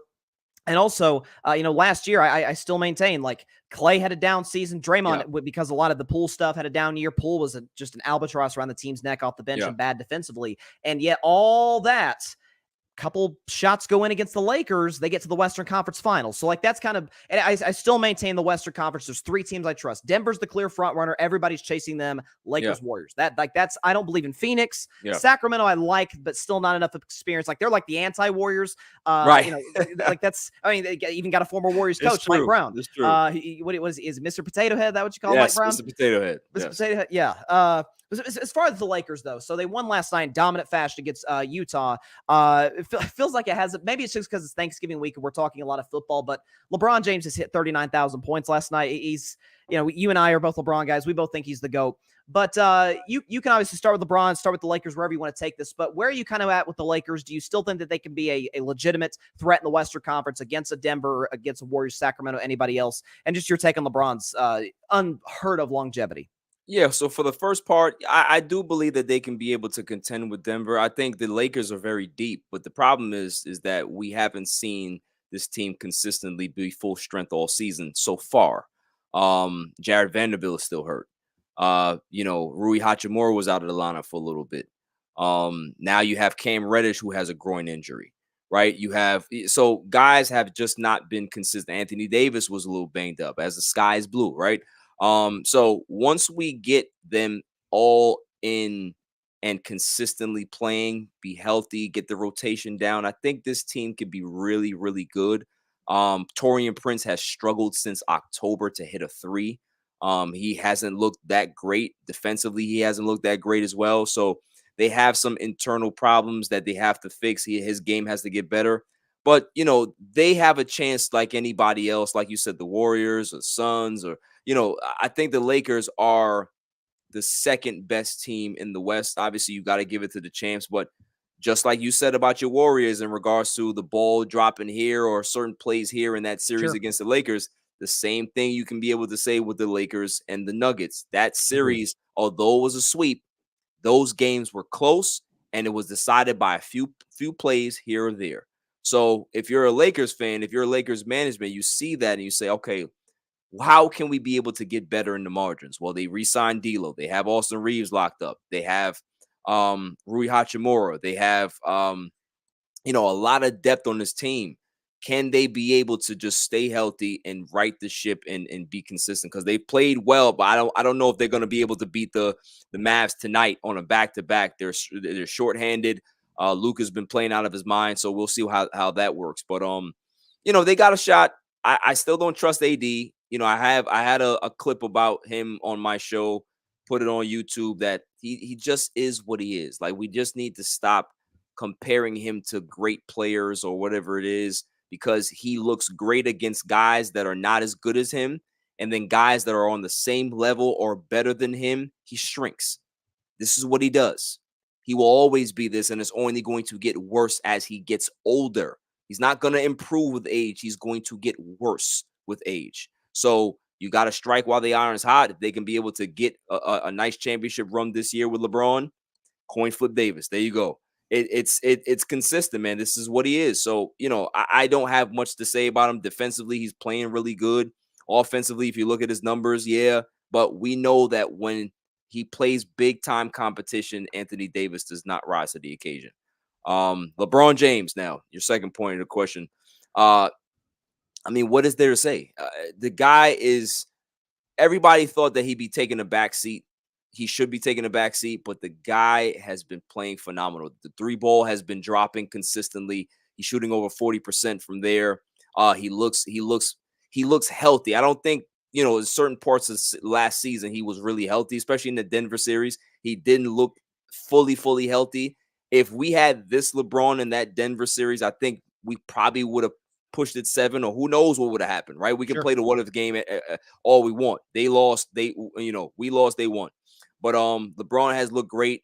If they can be able to just, keep him fresh, keep him healthy, have Hachimura play a lot of the big minutes when they're playing bad teams and keep his minutes down, and then, let him play against the tougher competition, elite competition, I think the Lakers will be fine. But, LeBron is just, he's the ninth wonder of the world. That's what he is. Like, for people to think that that's the norm, that you can be able to keep your body, healthy and this and that, genetics matter. And he's a genetic freak. Me and LeBron James, I'm like a year younger than LeBron, and we are not the same genetic makeup. We are just not. We are just not. So, people just got to understand that he's just one of one. And all the shade that gets thrown his way, man, it's unnecessary. I've just seen Rashard McCants just say some nonsense on his show. A lot of people just continually take jabs at this guy when there's no reason to. he's a great player. We need to enjoy and be witnesses to what we're seeing, because we may not never see this ever again in sports. We said that about Brady. That's probably true. We probably will never see another athlete like LeBron James. We probably won't. And, again, we talked about what he did last year, year 21, or year 20 now, this year, obviously year 21. I heard somebody put this in the context, like, Udonis Haslam's gone. Andre Iguodala's gone. He's the oldest player in the league, and he's still undoubtedly top 5. Yeah. I can't even really wrap my mind around that, what he's been able to do. The longest prime in history. Yeah. That's what's crazy. Like, I said a couple of years ago, I'm like, is he moving out of his prime, or are we still in it? Is this the end of his prime? And then he's going to have like 2 years where he's kind of like Jordan in Washington, where he's still an effective player, but not. It's incredible what we're seeing. It's incredible what we're seeing. Before I let you get out of here, I do want to ask you, this is a totally off the cuff question, but I saw Stephen A was talking about in his show. Who's the GOAT, Strip Weathers or Lightning McQueen? Lightning McQueen. I agree. I mean, they're still tied, but Lightning McQueen is the guy. If he didn't give up that last race to Chick Hicks, he'd have 8. That's what I'm saying. He's a nice guy, right? He's a nice guy. But he's coming back. He's coming back for his title. So we'll see what happens. Yes, sir. Barry Grant Jr., All Even Podcast. Check his show out on YouTube and everywhere you get your podcasts. And yes, you are still the point leader in the 8 o'clock spot, and we'll see what happens moving forward. It's a tight race right now. You let some people catch up, so it should be very, very fun. Happy Thanksgiving, my man. Talk to you later. My man, I'll talk to you. Yes, sir. Barry Grant Jr., great stuff as always. Love having him on anytime we can. It's back to the LeBron thing. Like Barry mentioned, Brady is the only parallel that we have to this, but it's not to say football. Obviously, football is a very violent sport. I once heard I had a coach tell me one time, a basketball coach, say that football is a collision sport. We say, football's a contact sport. No, basketball's a contact sport. Football's a collision sport. But now with new rules protecting the quarterback, Brady was always the best at getting the ball out of his hands quickly. You're seeing a lot of guys now kind of model what Tom has done in that regard. Listen, LeBron still plays a sport where, especially at his size, his length, his agility, everything, all things considered, if Bron's driving the basket, you got to grab him. You got to make sure you foul him hard if you don't want him to get the M1. So he still takes hits out there. It's incredible what we're watching with this guy right now. It's fantastic. Let's transition, though, to it's one of my favorite segments. We can get the graphics up super fly fast because Bryson's Best 10 is one of my favorite segments to do. It's slowly become that. It's the first year we're doing it, top 10 teams in the NFL. Last week it was funny. The top 2 teams for me were Kansas City at 2, and then Philadelphia at number 1. So it's fitting that those two are face each other the other night, and we got a great game. There's no question about that. But let's go and start. Do we have the background music? Do we have it ready to go? I think we do. Is it there? All right. It is now time for Bryson's Best 10 going week 12. We will start at number 10, a team making their debut on Bryson's Best 10. At number 10, stand up, Houston Texans are the 10th best team in the National Football League, and here is why. A lot of it stems from the fact that they have probably the greatest rookie quarterback we've ever seen. And that's with respect to Dak Prescott. That's my guy. That's with respect to Ben Roethlisberger. That's with respect to Andrew Luck and Justin Herbert, who is spectacular as a rookie. What this kid is doing, given what he inherited, this isn't not to take a shot at Brock Purdy. Because I thought Brock Purdy in limited action, despite that, should have been Rookie of the Year a season ago. It's not like he inherited the San Francisco 49ers roster. This wasn't a situation where somebody traded up to get him. No. Houston just sucked last year. If not for a last-second Hail Mary against the Colts, they would have had the number 1 pick in the draft a season ago, or a draft ago. So what this kid is doing is top 10 in all these categories, throws of 20 more yards down the field, completion percentage, touchdown interception ratio. Now that did take a ding against the Arizona Cardinals because he did throw 3 interceptions. But Tank Dell has been a godsend, a third-round pick for him. Obviously, Dalton Schultz has played well, really good tight end for them. He's flourished along with him the way he did with Dak Prescott. For the record, this Texas defense is 8th in the NFL at stopping the run, so they're kind of finding their way. D'Amico Ryans is right in the smack dab in the middle of the Coach of the Year discussion for this team. And I'm not just putting in the top 10 relative to what our expectations were for them. Listen, they've won 3 straight. You know, they've beaten Pittsburgh. They've beaten Jacksonville. They have a huge game against Jacksonville this week for first place in the AFC South. What Houston's doing right now is spectacular, and they are right now the 10th best team in the National Football League, making their Bryson's Best 10 debut. At number 9, I want to speed through this one because I don't like it. Number 9, it's the Cleveland Browns. The Cleveland Browns are the 9th best team in the NFL, and here is why. So yes, Browns fans, congratulations, you won your Super Bowl. You beat the Pittsburgh Steelers, an organization you've been chasing your entire existence in the Super Bowl era and will never catch. We know that, but that's we'll put that aside. Cleveland is unquestionably the best defense in the NFL, number 1 against the pass. Myles Garrett is having an awesome season. 13 sacks in 10 games. He's been getting to the quarterback consistently. He's like, I compared Myles Garrett to Reggie White, where Reggie White back in the day would make Pro Bowl offensive linemen look silly. That is what Myles Garrett does on a week-to-week basis. I think he's this generation's Reggie White. What this Browns secondary has done, Jim Schwartz, a great defensive coordinator. I've always been a big Kevin Stefanski guy. I think he's a really smart head coach in Cleveland. You consider what they lost. They lost Nick Chubb. They've had injuries at time their offense. David Njoku has a little bit of a bad case of the drops to a certain degree, but Amari Cooper's had a really good season, and they've been, the loss of Deshaun Watson, I said it when he went down, felt bad for the guy, but are they getting that big of a dip in production with DTR? Not really. So we'll see where the Browns go from here. They've signed Joe Flacco to their practice squad. Love their defense, like a lot of their offensive pieces, in particular their offensive line. Have major questions about quarterback. If they had Russell Wilson, I would consider them a fringe top 5 team in the NFL. They obviously do not. The Browns are the 9th best team in the National Football League. At number 8, they do not move a spot from last week. It is the Minnesota Vikings. Like, wait a second, Bryson. They're the 8th best team in the NFL. Here's why. Wait a second, Bryson. They lost to Denver. They turned the ball over multiple times. Joshua Dobbs had the fumble, which, in his defense, he was, the guy who hit him was suspended 4 games. They had the fumble by Alexander Madison in the red zone into the third quarter. That was big. Cost the Vikings points in the game that they lost by 1. Josh Dobbs threw a pick, but it was tipped. It was a Dak Prescott 2022 interception.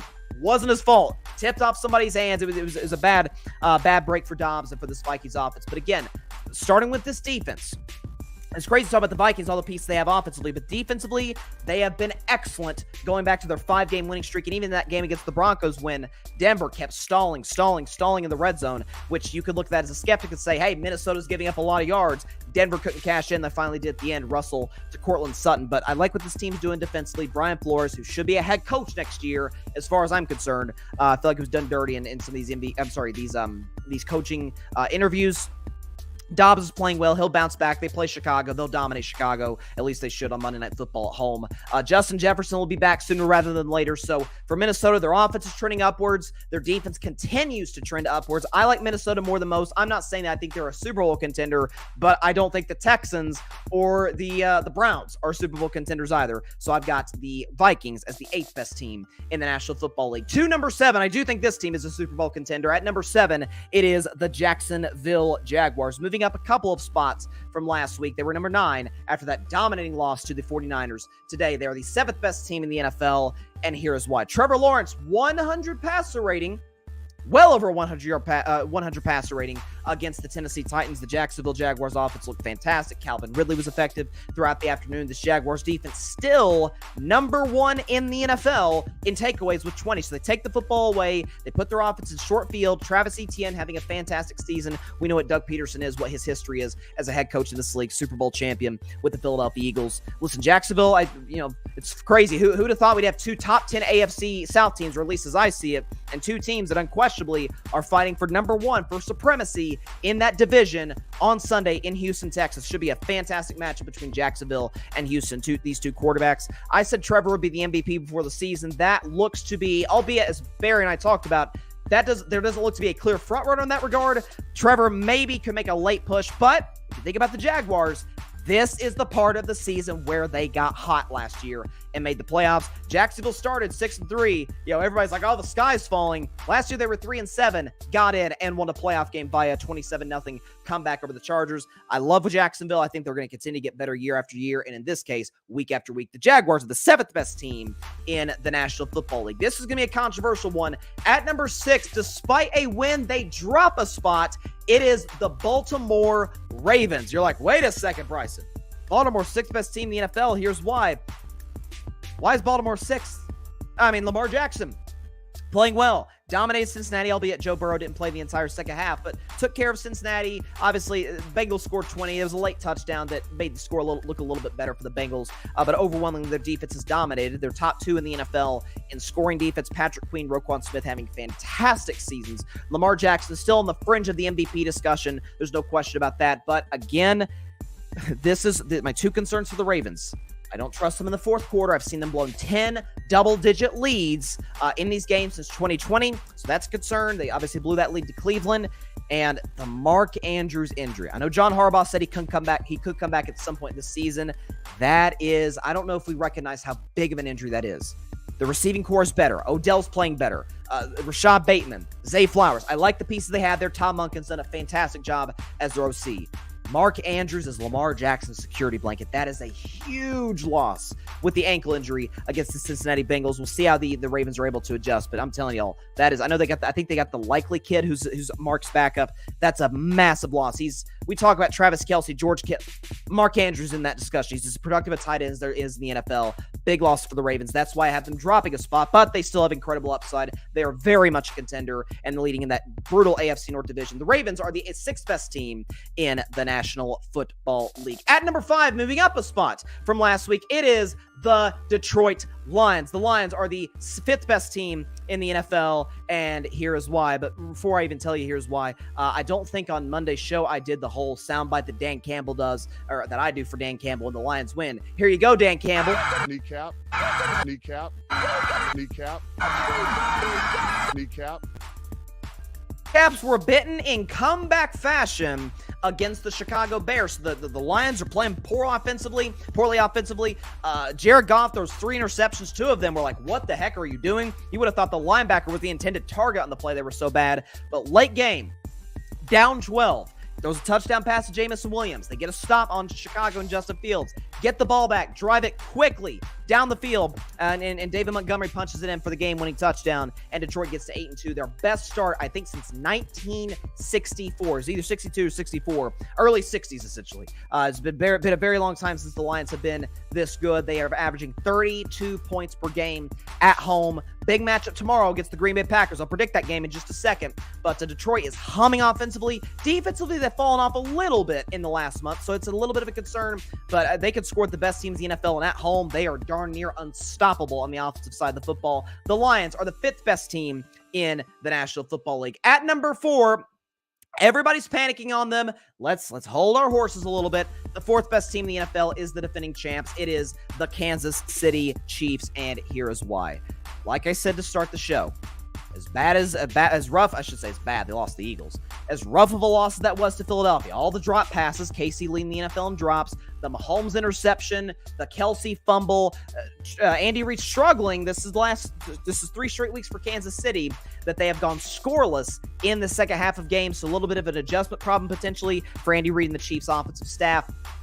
All of these problems in Kansas City, they are more than capable of fixing. Mahomes the best quarterback in the league. Reid's the best coach in the league. Kelce's the best tight end in the league.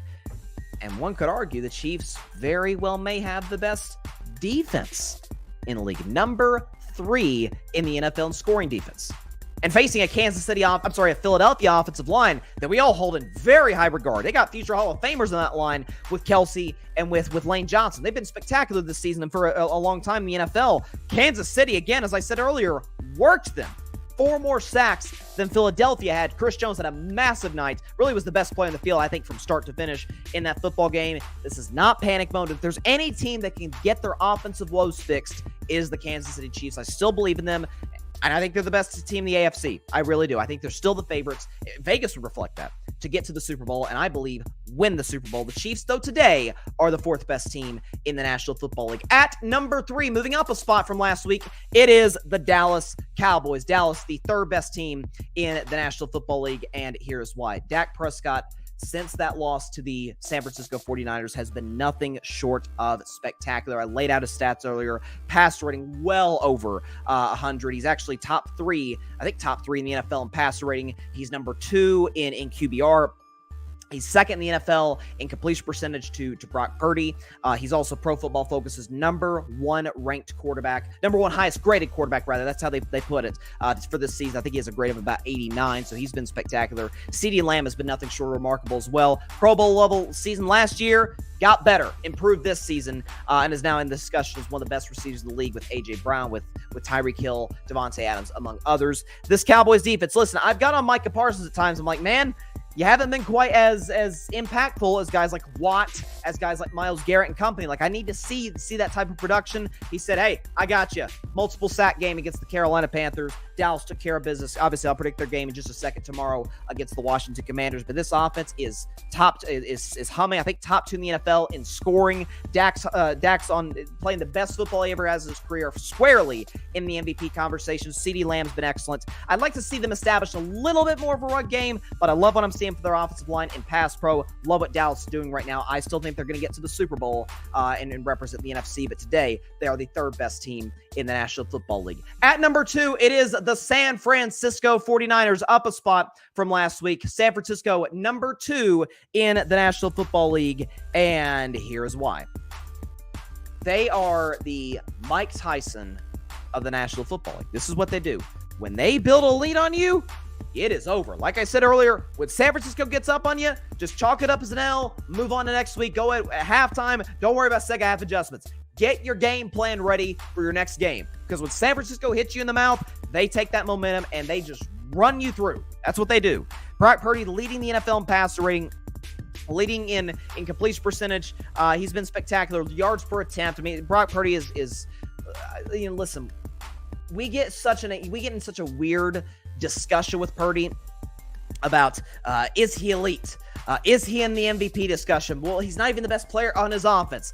Yeah, but he's productive. You say, well, Jimmy Garoppolo's productive. The trust that Kyle Shanahan has in Purdy far exceeds the trust that he had in Jimmy Garoppolo. The trust he has in Purdy exceeds what he had in Jimmy Garoppolo. They push the ball down the field more in San Francisco. Brock Purdy, if you look at the advanced stats, is up there is top 10 in the NFL in terms of tight window throws, so he can make the big time throws when he has to. The only knock on this team is they're not great playing from behind, which is a legitimate claim and a legitimate gripe that I have with them. Whether or not they can improve on that, we'll see over the course of the season. But we know the great coach Shanahan is and what Brock Purdy's doing. Christian McCaffrey having a great year. Trent Williams still at this stage of his career the best left tackle in the National Football League. My only concern, as great as this 49ers defense is, talked about the Mark Andrews injury. This one not quite as impactful as the Andrews one, but Talanoa Hufanga done for the season, seasoning, I think it was an ACL, Achilles, lower body injury, but Talanoa Hufanga, who I've raved about for a year on this show. Love him. Gone for the season, which is a brutal loss for the 49ers.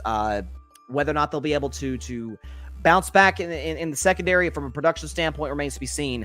But in terms of the roster, I think it's the best of football. Shanahan's a great coach. Purdy's having a great year. The Niners are the second best team in the National Football League. And that means at number 1 for a second straight week, it is the Philadelphia Eagles. Eagles are the best team in the NFL today.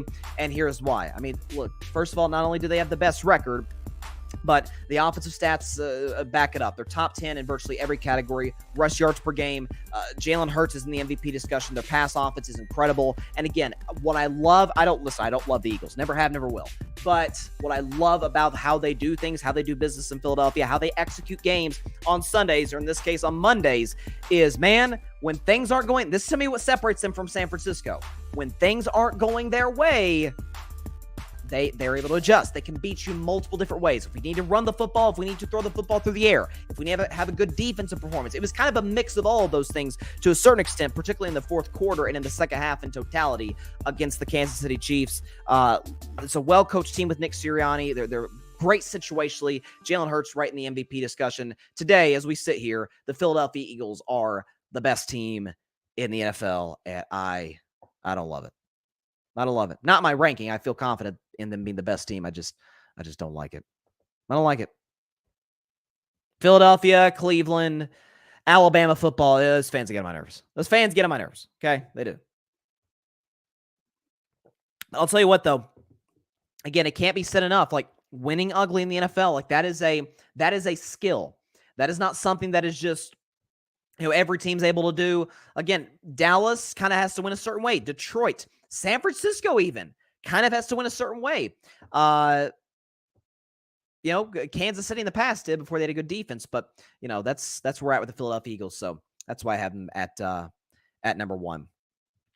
We have some games in the NBA tonight. Again, I mentioned my Warriors play the Suns. The NBA does a great job because I know the NFL is always has and always will dominate the ratings, but the NBA always tends to put together a pretty solid schedule for the day before Thanksgiving, because obviously NBA doesn't play on Thanksgiving. But you've got obviously my Warriors play the Suns. It's a big game tonight in Phoenix. You got Bucks Celtics at 7:30. 7:30. That's literally what we're at now. It's about to be 7:30. It's a huge game in the Eastern Conference between the top 2 teams there. Heat Cavs is a fun one. Sixers Timberwolves, 2 10-win teams this early in the season facing off. Very fun matchup from the Twin Cities in Minnesota. You got Kings Pelicans. You got Clippers Spurs with Wemby. Fun day in the NBA. Mavs Lakers.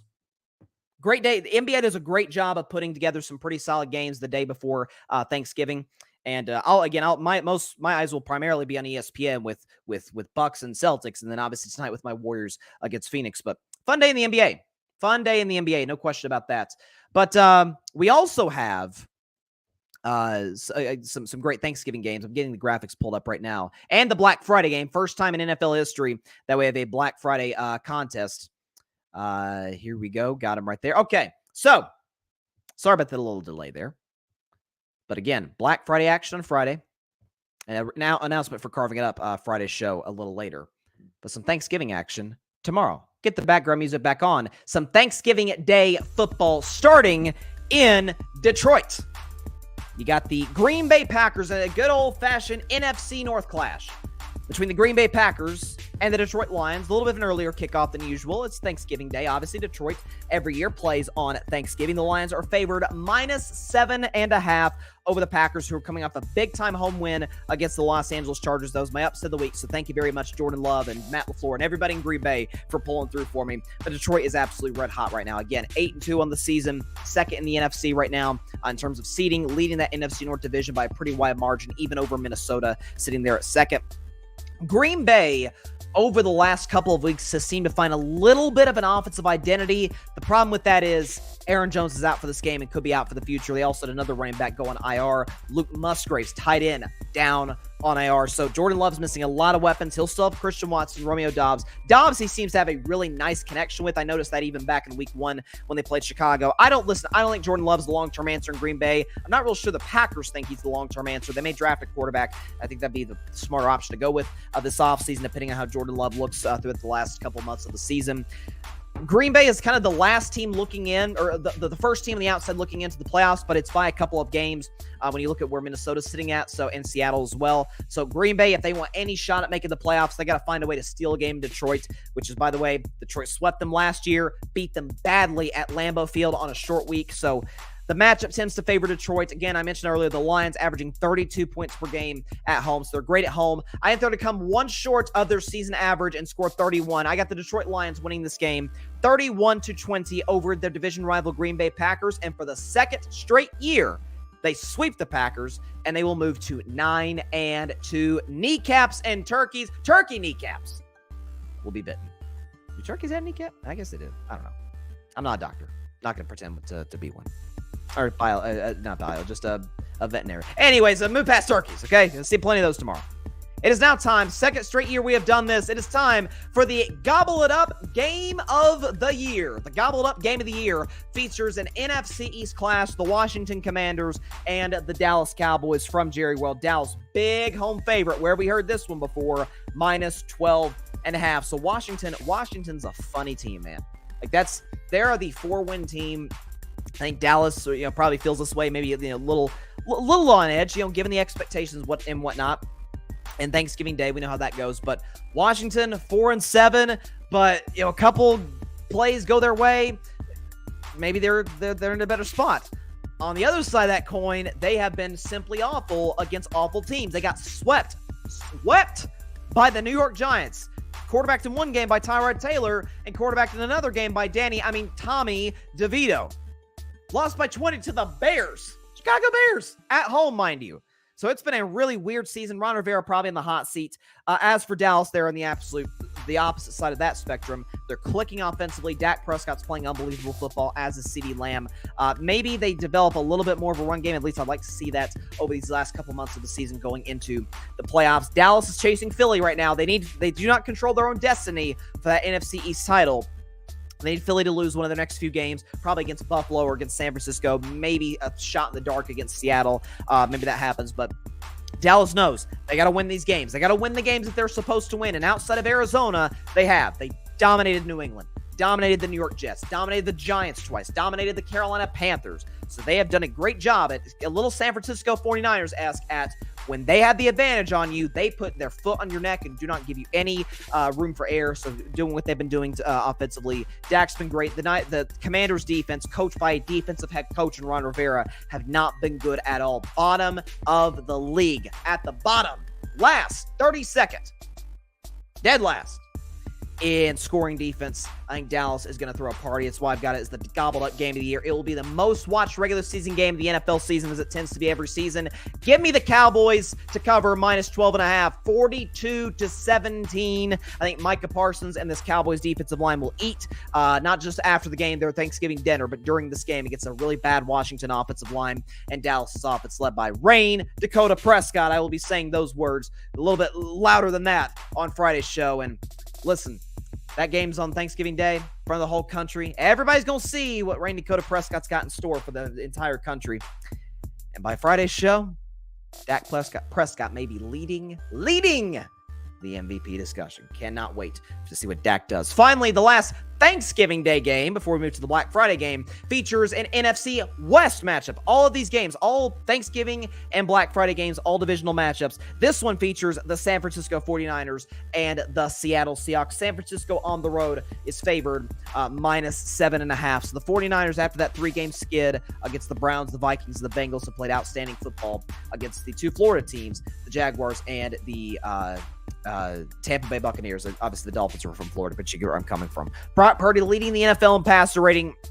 The Niners offense getting Trent Williams back during the bye, getting Deebo Samuel back during the bye. Christian McCaffrey was kind of beat up, kind of nicked up, coming back after the bye, ready to go. This 49ers defense, again, I mentioned it, did lose Talanoa Hufanga, which I think is a much bigger loss than people are giving it credit for. But Chase Young has looked very comfortable in San Francisco. Nick Bosa is having another solid season. This Niners front seven is amongst the best, if not the best, in the NFL. As for Seattle, this is a sneaky, massive game for the Seahawks. Because if you look at, they lost last week to the Los Angeles Rams. If you look at where Seattle's at right now, yeah, they're 6-4. Yeah, there's a pretty good cushion between them and the rest of the teams that are hoping to get in the playoffs on the outside looking in. You look at Seattle's upcoming schedule, folks, it is brutal. Tomorrow, obviously, they play the 49ers. Then they got to go to Dallas on the Thursday night. They got to go to San Francisco after that. Then they got Philly coming to town. So these next 4 games, 5 games rather. 4 games, 5 games? 4 games. For the Seattle Seahawks are absolutely massive in terms of their hopes to get back to the postseason. Geno Smith having an okay year, but nothing close to what he was in 2022 when he led the league in passer rating. I just think Seattle, Geno's injured. They're kind of reeling a little bit offensively, don't really have much of an identity, which is rare under Pete Carroll. I think the 49ers are the best roster in the NFL. Against the divisional matchup, I wouldn't be shocked if Seattle won. That said, I'm going to go with San Francisco to cover. I got all of these teams covering on Thanksgiving Day, on Turkey Day, and the 49ers win 27-16. And Brock Purdy, George Kittle, and company will be having those NBC turkey legs after the game is over. Normally, in years past, that'd be it for predictions. But we got one more game, a Black Friday game at 3 p.m. Eastern between, again, this is an AFC East matchup, the Miami Dolphins and the New York Jets. Again, a big rogue favorite, Dolphins minus 9.5. So Miami, listen, they're struggling a little bit offensively. Had a rough game against the Kansas City Chiefs before the bye, which, look, it's in Germany. Kansas City's a great defense, so you kind of write that one off. But against the Raiders defense, which has been playing better as of late under Antonio Pierce, the interim head coach, but has kind of been a little dicey. Miami scoring 20, only 20. Tua Tagovailoa had a QBR 0 to 138 and threw an interception that game. But Tyreek Hill was awesome, 146 yards receiving on 10 catches. It looks like, according to him, that he will play against a New York Jets defense and team in general that is just reeling. The offensive line is amongst the worst, if not the worst, in all of football. Zach Wilson, who was the worst quarterback in the league, although Mac Jones made a pretty compelling case, has been benched for Tim Boyle. And if you look at Tim Boyle's college numbers, he has more interceptions than touchdowns. And yet, he's buddies with Aaron Rodgers. He's carved out his way in the NFL in that regard. So he's going to be starting this game. I think he's going to be overwhelmed. Miami's defense, we talk about Miami's offense, a little tailing off a little bit, but Miami's defense is playing incredible football. Vic Fangio is the defensive coordinator. You look at what Jalen Ramsey's done. I saw this stat. He's allowing a passer rating, when targeted, he has 3 interceptions and a passer rating given up of 0. Goose egg. So when you throw to Jalen Ramsey, only bad things happen. He's been playing outstanding football. I thought he was washed after LA, and he had a rough season last year. Looks like, I guess, maybe that Miami sunshine, not that LA doesn't have it, obviously, but that Miami sunshine maybe is all he needed to get going. I think it's going to be a dominant win for the Dolphins. I'm going to go with 31-10. I don't know what the Jets have. They have no answers offensively. Again, we saw Buffalo put up, I think, 32 on the same Jets defense. The Dolphins will be set up in a lot of short fields. So I will take the Miami Dolphins 31-10 over the New York Football Jets from the Meadowlands. I think Miami is absolutely clicking defensively. Hopefully they're able to in this game offensively. And I just, what reason do I have for the Jets to be anything this year? Seriously, they're at a rough spot. Normally on this show, carving it up, normally once I'm done with predictions, because during the football season, I basically always have a game to predict every show until the playoffs, or at least until Thursday Night Football is over. So it's Thanksgiving Day, or the day before Thanksgiving Day, predict the Thanksgiving games, in this case, the Black Friday game. What do people, not just an aside, do people still go all in on Black Friday the way I remember they used to? I mean, obviously, online shopping was a thing then, but it is now. You got Amazon, you got all these. By the way, you got these websites. Yeah, we have Cyber Monday. They give you Black Friday deals on websites. So it kind of just, it's like you get Cyber Friday almost. Cyber Friday, and I don't know. But listen, I've never been a big Black Friday fan. Black Friday for me is sleeping in after watching a lot of football, eating the leftovers, eating some pumpkin pie. Oh, it was sent from the heavens. I love pumpkin pie. Just chilling. I usually TNT would have like the match. In this case, I'll be watching the game between the Dolphins and the Jets. Like Black Friday is just a chill day. We're off school and just, chill on Black. I can't imagine after the hustle and bustle of Thanksgiving Day, you're like, okay, let's hoof it again on Black Friday. But listen, to each their own. Everybody has their own personal preferences. I respect that. But I'm a Cyber Monday guy. That's how I operate. That's how I roll. But normally, get back to our regularly scheduled programming. Normally, after predictions, the show is over. But it is Thanksgiving Day, and there are a few things that I wanted to detail in terms of the things that I am thankful for this Thanksgiving Day. So again, one more time, put the background music on. There are 5 things in the world of sports that I am very thankful for. Actually, you know what? Check that for a second. I don't think I don't think we need music for this, because you hear Halloween music, it's spooky Christmas music that we'll have in the future for you. But Thanksgiving music, it's supposed. Is there a Thanksgiving song? I mean, maybe the Peanuts and stuff like that, but no background music. That's what we'll do. I thought I wanted to put music in initially, but after hearing it, given the vibe of this segment, let's just no background music here. Let's make it nice and intimate and special. So 5 things in the world of sports that I am thankful for this Thanksgiving. A lot of these things are recent. They've happened within the last 365. So I'll start with the first thing in sports that I am very thankful for this Thanksgiving season is the MLB pitch clock. I have been calling for something along these lines, maybe even explicitly the MLB pitch clock, but I am just beyond excited that Rob Manfred is as questionable commissioner as he can be at times. Implemented this. If you look at the attendance, it has improved the attendance in a massive way, this pitch clock, because games have gone. Last season, the games averaged being about 3 hours and 6 minutes. Now they've gone to about 2 hours and 42 minutes on average. So it's cut the games by almost a half hour in terms of time, which has resulted in an almost 10% increase in attendance to these ballparks, and the largest attendance of the MLB season since 2017 rather. Listen, baseball can be a slow sport. I know I love baseball, can be kind of dead. The pitcher and the hitter doing their superstitious stuff. Spitting on the old gloves.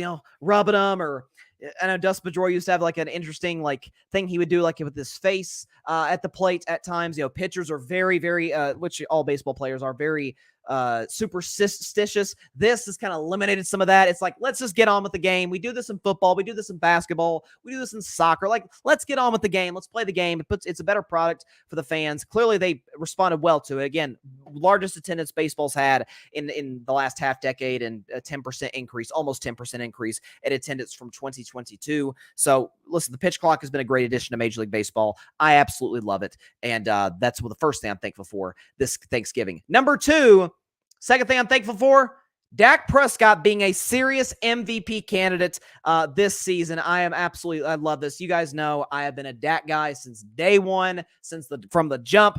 I believed in him since his days at Mississippi State. I've always thought he could be a special player in this league with the Dallas Cowboys and really with anybody else. But Dak has been spectacular this year. Obviously, one of the best in terms of touchdown to interception ratio. Pass ratings off the charts, and QBR is incredible. Third in the NFL. Second in the NFL in terms of QBR. And a number one Pro Football Focus highest graded quarterback. So Dak's been great. He's been lighting it up in terms of through the air, and even he's been more active using his legs.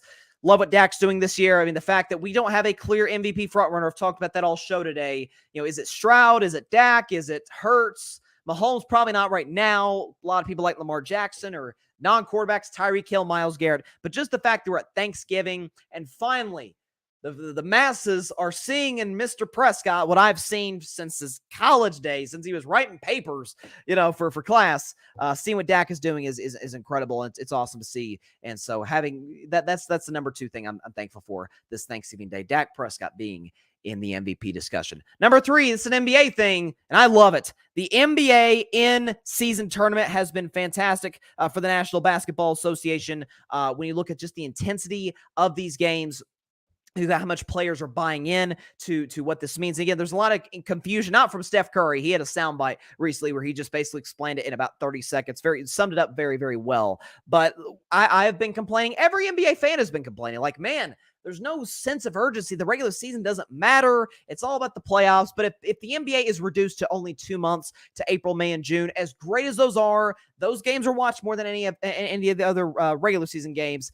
Man, we want something to look forward to other than just who's the MVP, who's the MVP, the occasional solid all-star game, the once in a blue moon these days good dunk contest, and hopefully Commissioner Silver will look to upgrade on that. But that's one thing that's why I think Adam Silver's the best commissioner in the NBA. When you look at his ability to adjust, to look at things that maybe aren't working so well and say, you know what, I'm going to try and make them better. I'm going to try and make this league a better overall product. So hats off to Adam Silver, hats off to the NBA players. I think the product that they're putting out right now with this in-season tournament, I can't wait for Vegas. I mean, once we get to semifinals, finals, like to see these guys in December, whoever the top two teams are, to see what these two teams and how the coaching, the game plan is going to be going in terms of their, the intensity they bring for a game in December. It's going to be awesome to see. And good for the National Basketball Association doing what they've been doing. So I think they're winning right now. Okay, that's the third thing I'm thankful for this Thanksgiving is the in-season tournament in the NBA. Staying in the NBA, the number four thing I'm most thankful for is the fact that LeBron, KD, and Steph Curry are still dominating the league at this stage of their career. So obviously LeBron, first and foremost, we should start with him. Age 38, he's going to be 39 years old in a month. What he is doing is simply ridiculous. LeBron averaging 25 points a game, 8 rebounds, 6.5 assists on 58% shooting. He's been off the charts efficient this season. LeBron's been fantastic. I still believe, you could fight me on this one, the best player on the Lakers, because Anthony Davis consistency, leaves a lot to be desired at times. So LeBron's been incredible. It's the Lakers. It's been the story of LeBron's career. They cannot survive when he's off the floor, but LeBron in year 21 is still a top 5 player in the league. An argument can be made that's the same case with Kevin Durant, who's averaging 31, 7, and 6 on 53% shooting, and KD more perimeter oriented than LeBron James in terms of his scoring. More of a mid-range guy, better three-point shooter historically than LeBron has been. But KD, I feel like this hasn't been talked about enough because LeBron's doing what he's doing. Folks, KD's in year 17. Like, he's in year 17. He's 35 years old in year 17, doing what he's doing. Still clearly one of the best players in the league. Still clearly the biggest reason, the focal point of the Phoenix Suns in terms of what we think they can do, why a lot of folks think that the Suns can be championship contenders. Love what Kevin Durant's doing from an offensive perspective. And, of course, I cannot forget about Mr. Wardell Stephen Curry, the second of my Golden State Warriors, averaging 30 points a game on, again, Steph. We know him as the greatest shooter ever.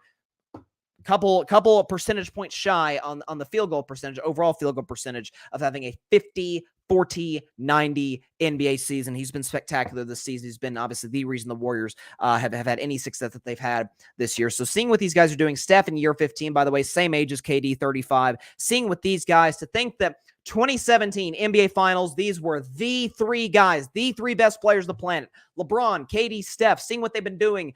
And I think that 6 years later, really 7 seasons later, or 8 seasons later, rather, if you look at it, what they're doing at this stage of their career is fantastic. I love to see it. Steph, KD, and LeBron dominating at this stage in their career is the number 4 thing I'm most thankful for this Thanksgiving. And number 5, and really the thing I'm most thankful for overall, because it's like a big weight off my back, I have a team that I can root for. I have a team. I capitalized that there for the podcast audience, those listening. Team is in all caps right there. I'm a Pittsburgh Steelers fan. Again, I announced it at the end of July's show because I was a Dallas Cowboys fan for a long time. I've told the story before. And when Jerry Jones lowballed Dak Prescott, didn't give him the contract extension, and then Dak has had the season-ending ankle injury. It's why I'm so thankful Dak's in the MVP discussion. That's why it was on this list. I was like, you know what? I'm done with the Cowboys. I'll pull for Dak. I'll always root for Dak wherever he plays. Even if he were to play for the Eagles one day, I'd still pull for Dak. That shows my allegiance and loyalty to Randy Dakota Prescott. But I'm like, after the playoffs last year, I'm thinking, I need a team. Like, I need a team that I can live and die by,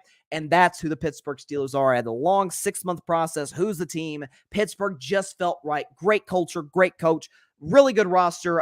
They have a great rosters historically. 6 Super Bowl titles, tied for most all time, and not to mention an amazing fan base, waving these good old-fashioned terrible towels every Sunday, Monday, Tuesday, Wednesday, Thursday, Friday, Saturday, if necessary. Love what the Steelers have represented over the course of NFL history, and I'm a very proud Steelers fan. So the Steelers, that is the number 5 thing I'm most thankful for this Thanksgiving. Again, these are not ranked. These are not like, it's like 5th best to number 1 best. Like, that's not what we're doing, but that's where I'm at. That's what I'm thankful for on this Turkey Day, on this Thanksgiving holiday. Recap real quick. The 5 things most thankful for this Thanksgiving: the MLB pitch clock, Dak Prescott being a serious MVP candidate, the in-season tournament in the NBA, LeBron, KD, and Steph still dominating the NBA at this stage of their careers, and I have a team that I can root for. A team. I want to emphasize that. Team that I can root for. It's great. And with that, on this Thanksgiving show, thank you all so much for tuning in. That is all the time we have for today's show. Appreciate everybody stopping by. Be sure to catch Carving Up Live. Very important announcement on Friday at 7:30 Eastern, an hour and a half later. Reason we're doing that, I want to give that game time to the game between the Jets and the Dolphins to end, get my notes ready, react to it on the show. So we'll be talking about that. We'll be talking about the Thanksgiving game. So Carving It Up will not kick off, will not start at 6 Eastern. It will start at 7:30 Eastern, 4:30 Pacific time, right here on YouTube and on Twitter. Same place you can find the show. But we'll be back on Friday to recap all of Thanksgiving's action and predict the rest of Week 12's NFL action, among other stories in the world of sports, I'm sure. And also, be sure to like, share, comment, take 2 seconds out of your day, hit that big red subscribe button. Helps the channel grow exponentially. We're trying to get to 1,000 subscribers by Super Bowl 58. We've surpassed 500, so we're getting there. We're building it. So, to see the, people really buy into the show and this product has been incredible to watch, and I can't tell you how much I appreciate it. So if you have subscribed, thank you so much. Please tell your friend, tell everybody at Thanksgiving, tell everybody about this show called Carving Up Live, and tell them to subscribe. I cannot tell you how much I would appreciate it. And if you haven't subscribed, hey, big red subscribe button down there, right there, hit it. Boom, you're part of the Carving It Up family. Also, just as important, go subscribe to the Grid Network. That is GRYD, the Grid Podcast Network, right here on YouTube, as well as any and everywhere you get your favorite podcast via Apple Podcasts, Spotify, iHeartRadio, Google Podcasts, any and everywhere you get your favorite podcast. Got some great content creators. Had a very fun 8 o'clock spot last night. Be sure to check that show out on Tuesdays at 8 p.m. Eastern, 5 p.m. Pacific time on the Grid's YouTube and Twitter account. Thanksgiving, love this week, as I said to start the show. Cannot wait for some football tomorrow, for some family, some food. Hey, nothing better than Thanksgiving. So enjoy your Thanksgiving weekend. Spend Thanksgiving weekend. Spend time with friends and family. Stay safe out there. God bless you all. Peace out. And ham's better than turkey. I don't care what anybody says. Thanks so much for watching the show on YouTube, and be sure to go click that big red subscribe button and check out the other clips and full shows from Carving It Up Live, as well as our other incredible content creators here on the Grid Network.